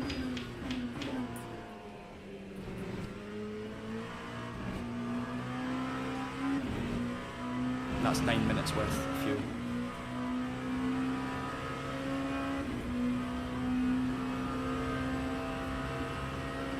We'll go with that. Got a big lead anyway, so there's no point taking risks, really, is there? Oh, don't drive forward. Oh my god. That was sketchy. I've just slowly been upping the fuel every single time.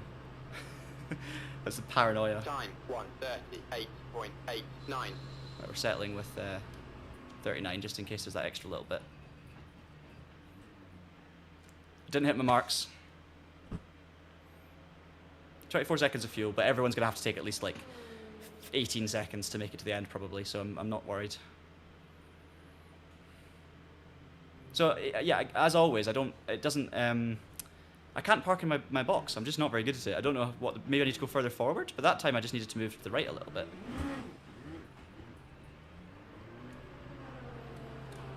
Right, let's keep an eye on the fuel gauge, even though this is just me being paranoid, but we should be okay with that.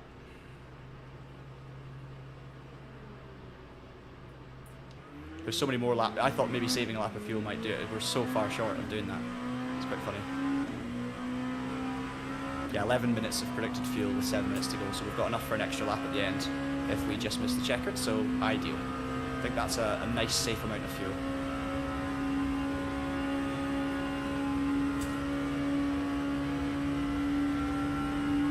Still got a 10-second lead as well. Oh, brakes. Don't make the same mistake again. We're fine.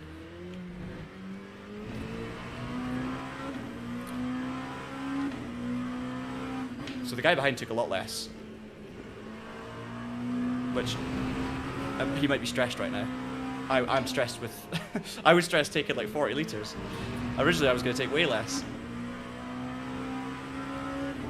It's just very disconcerting when you're burning twice as much fuel as normal.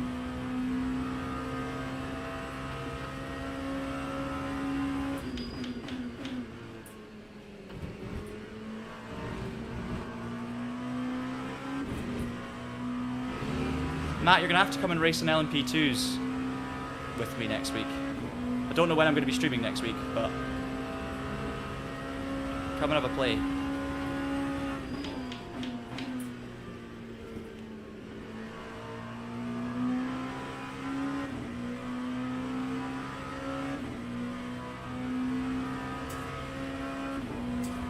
Lap 2, 19.07.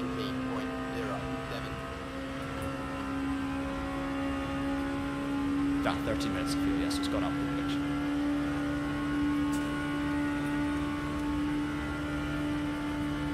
Just cruising to the finish. Concentrate.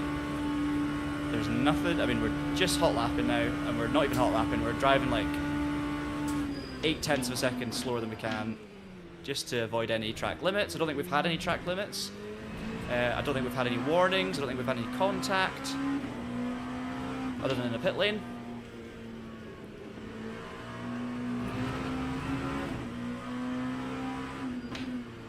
Oh, don't speak too soon. Yeah, look at it. We're just gonna give up all the time. We don't need it.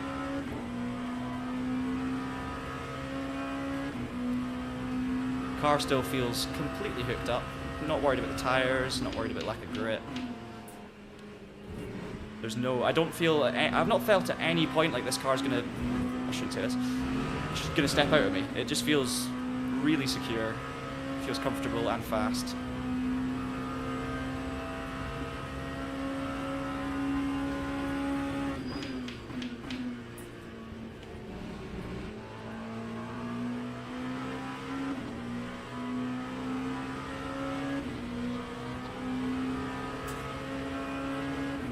Lap 132.32. Nice.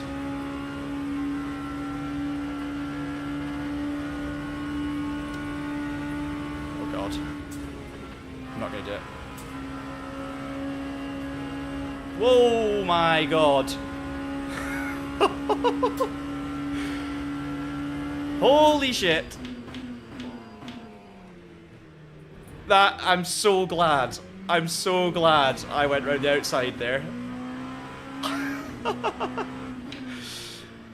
Oh, my life flashed before my eyes. Could you imagine if we lost our split one victory with a few laps to go like that?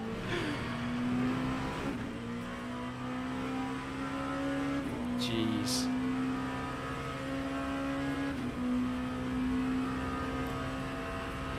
I was being safe. I didn't send it down the inside just because I didn't want to be that guy, because I don't know how much grip the GTEs have through Curva Grande in this layout. So I don't know if the GTEs are having to lift in there, and I did not want to be sending it down the inside because he probably had to hit his line. For us, it's easy flat, so I was like, I'm going to back off. I'll just go around the outside, not put any pressure on this car. I've got the gap, and then that happened.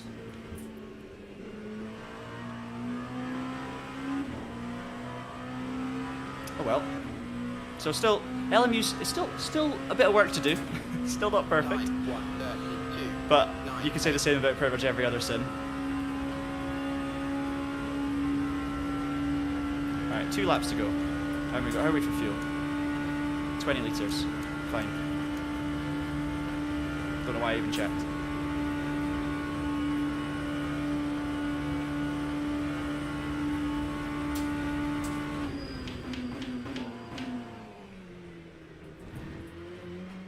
You can see I've dialed back the braking point for that chicane now.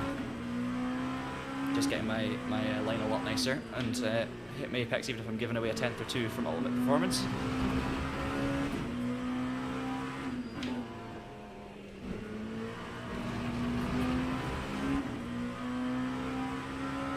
Yeah, we're good. They're actually fighting now for P2. Barrichello and Moss. 7 tenths between them.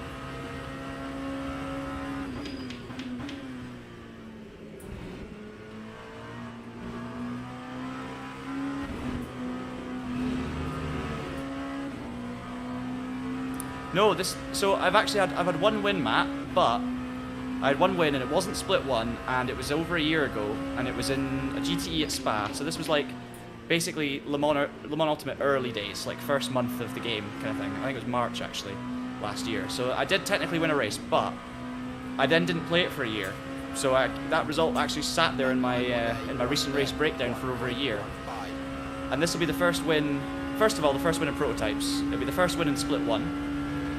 It's my first race in prototypes since that as well. It'll be so yeah. It feels very much like this is going to be, if I hang on to it, my first win, like first proper win. So it's definitely a first win for the series. Yeah, exactly. This is intermediate as well. So there's more drivers.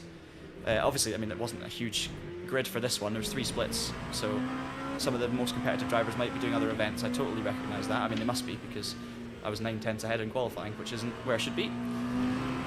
But nonetheless, it's very satisfying to be in this position. And Moss has got Barrichello for P2, so change of order.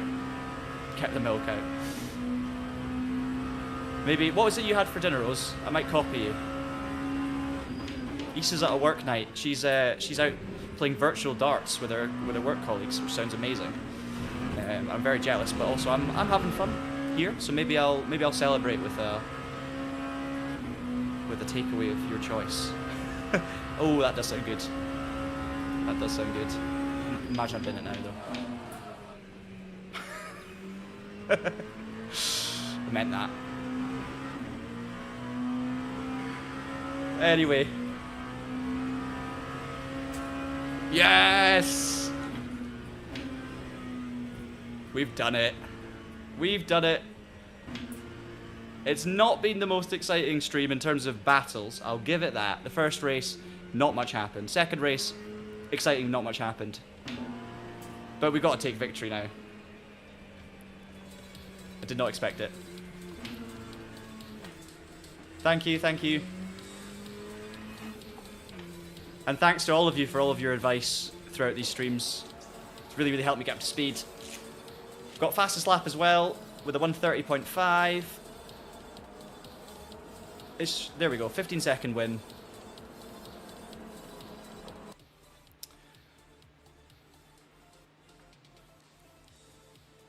I'm delighted.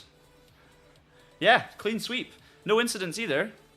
Let's just watch that horrendous lockup into the last corner one more time. As I say, I'm on a trackpad, so I don't have the button to make that disappear. Let's watch this. Just as I said, let's not throw it away now. Look at this front right. Ooh! Oh, I'm so bad. Definitely my own worst enemy. Anyway, there we go. Not even waving the checkered flag. Disappointing.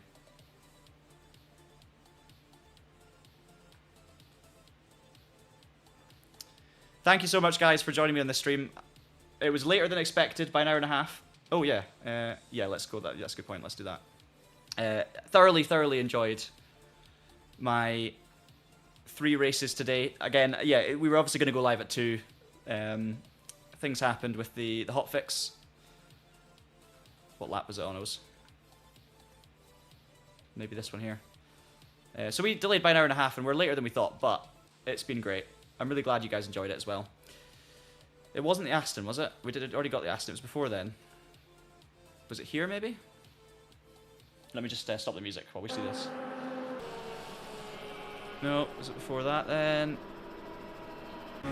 You know what lap it was on.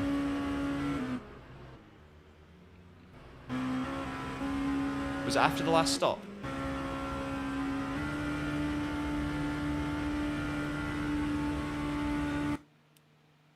That's not sounding very good, is it?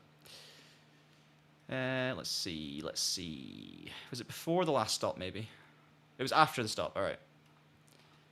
So it was maybe 36? Yeah, I thought so too. Oh, Jan here. Nice. Hope you enjoyed your race. Yeah, I was delighted. I was absolutely delighted. It was my first race on a It's my first fixed setup race on LMU, open setup, sorry. I think this was the lap, this is the lap. And it was Go setups I was using for that, and they've very kindly offered me, given me a subscription, so I've downloaded that, and it's good.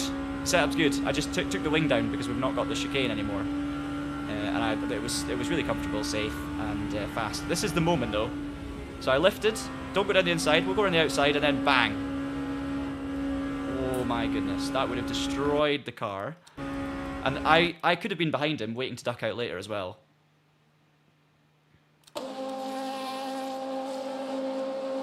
Again, I've not got a mouse, so I can't really I've not got my controls assigned to swing around and stuff. Let's just see this. Horrible sound. Oh. Oh.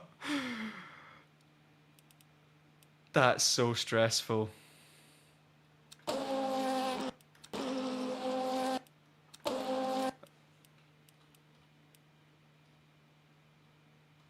So this was me. This was my experience. Yanni, if you're here, I don't know if you're about to jump into a race, but this was a lapping incident right near the end.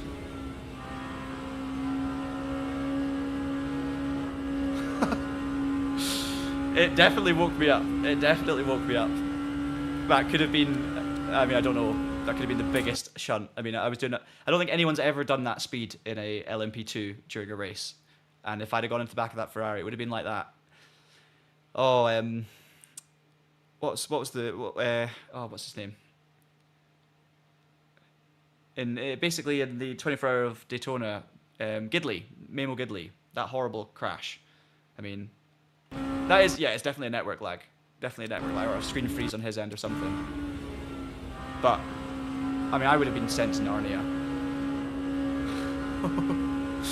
Anyway, it didn't happen. We got away with it. We got away with it.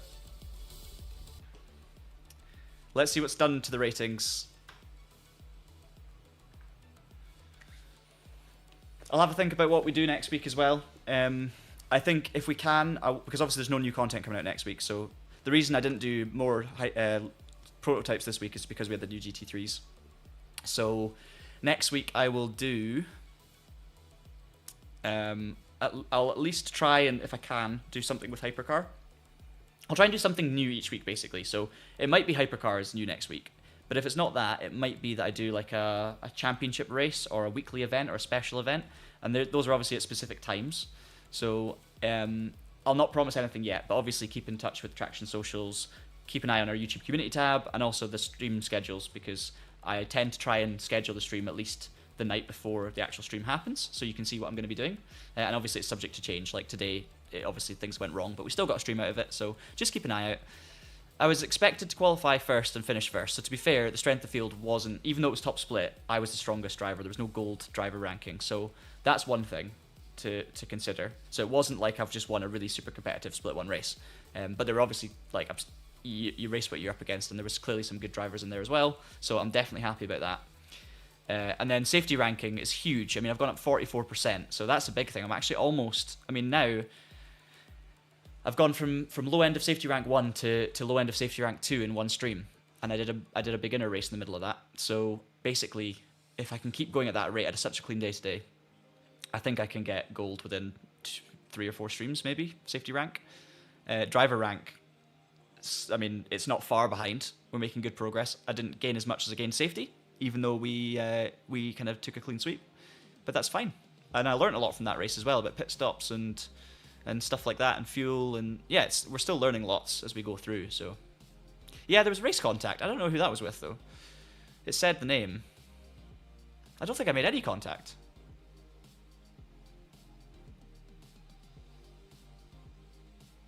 Yeah, it was like it wasn't the same level of top split as we see in GTs. This was my first LMP. It was my first LMP2 race, second intermediate race, and I'm silver 1. But I think my pace there, I was far, as you say, I was far enough ahead of the most of the field that I think I would have been reasonably competitive in a high. I'm not talking like, I don't think I would have been Jake Dennehan, Yuri, like still nowhere near that, because it's also open setup and stuff. But I think I would basically, like, you know, I think that would put me in good stead for a good run in split 1. So yeah, very, very happy. Yeah, contact was with, I clicked away from it again. I'm an idiot. I was about to read it and then I clicked off it. I think it was with Barrichello, it said. No, it was Moss. Yeah. Oh, that's the pit. It's the pit stop, John. It was when he came into the pits, and I think he clipped my car. So that's what that'll be.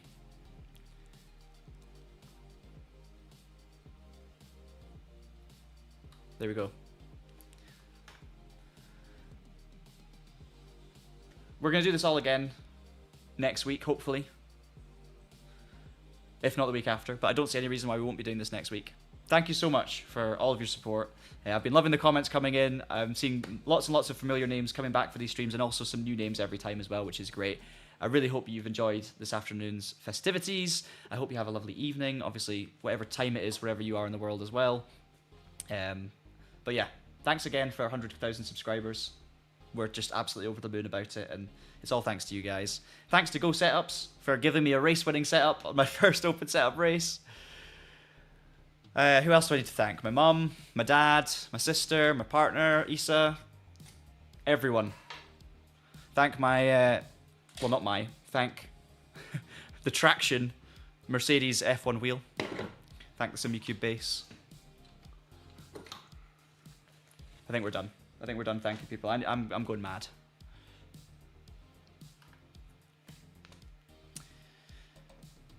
Guys, it's been an absolute pleasure. Hopefully see you again next week. Take care. Enjoy all your motorsport this week. If you've missed the World Endurance Championship race that finished probably whilst I was streaming there, find a way of watching it or watch it on YouTube in a week's time, because if you like LMU, you'll love watching the World Endurance Championship for real, and I highly recommend you get into it as well. Oh, new Bionic Rob, I've not seen you comment all day. Thank you so much for the comment there at the end. Really appreciated. Thanks for watching, and I'm really glad that you've enjoyed it. Means a lot. Yeah, so enjoy WEC. IndyCar starts this weekend as well, so enjoy IndyCar. Enjoy whatever sim racing you're doing as well, whether that's iRacing, LMU, AMS2, Race Room, F1, whatever it is. Hope you enjoy it. And until next time, I'll see you later.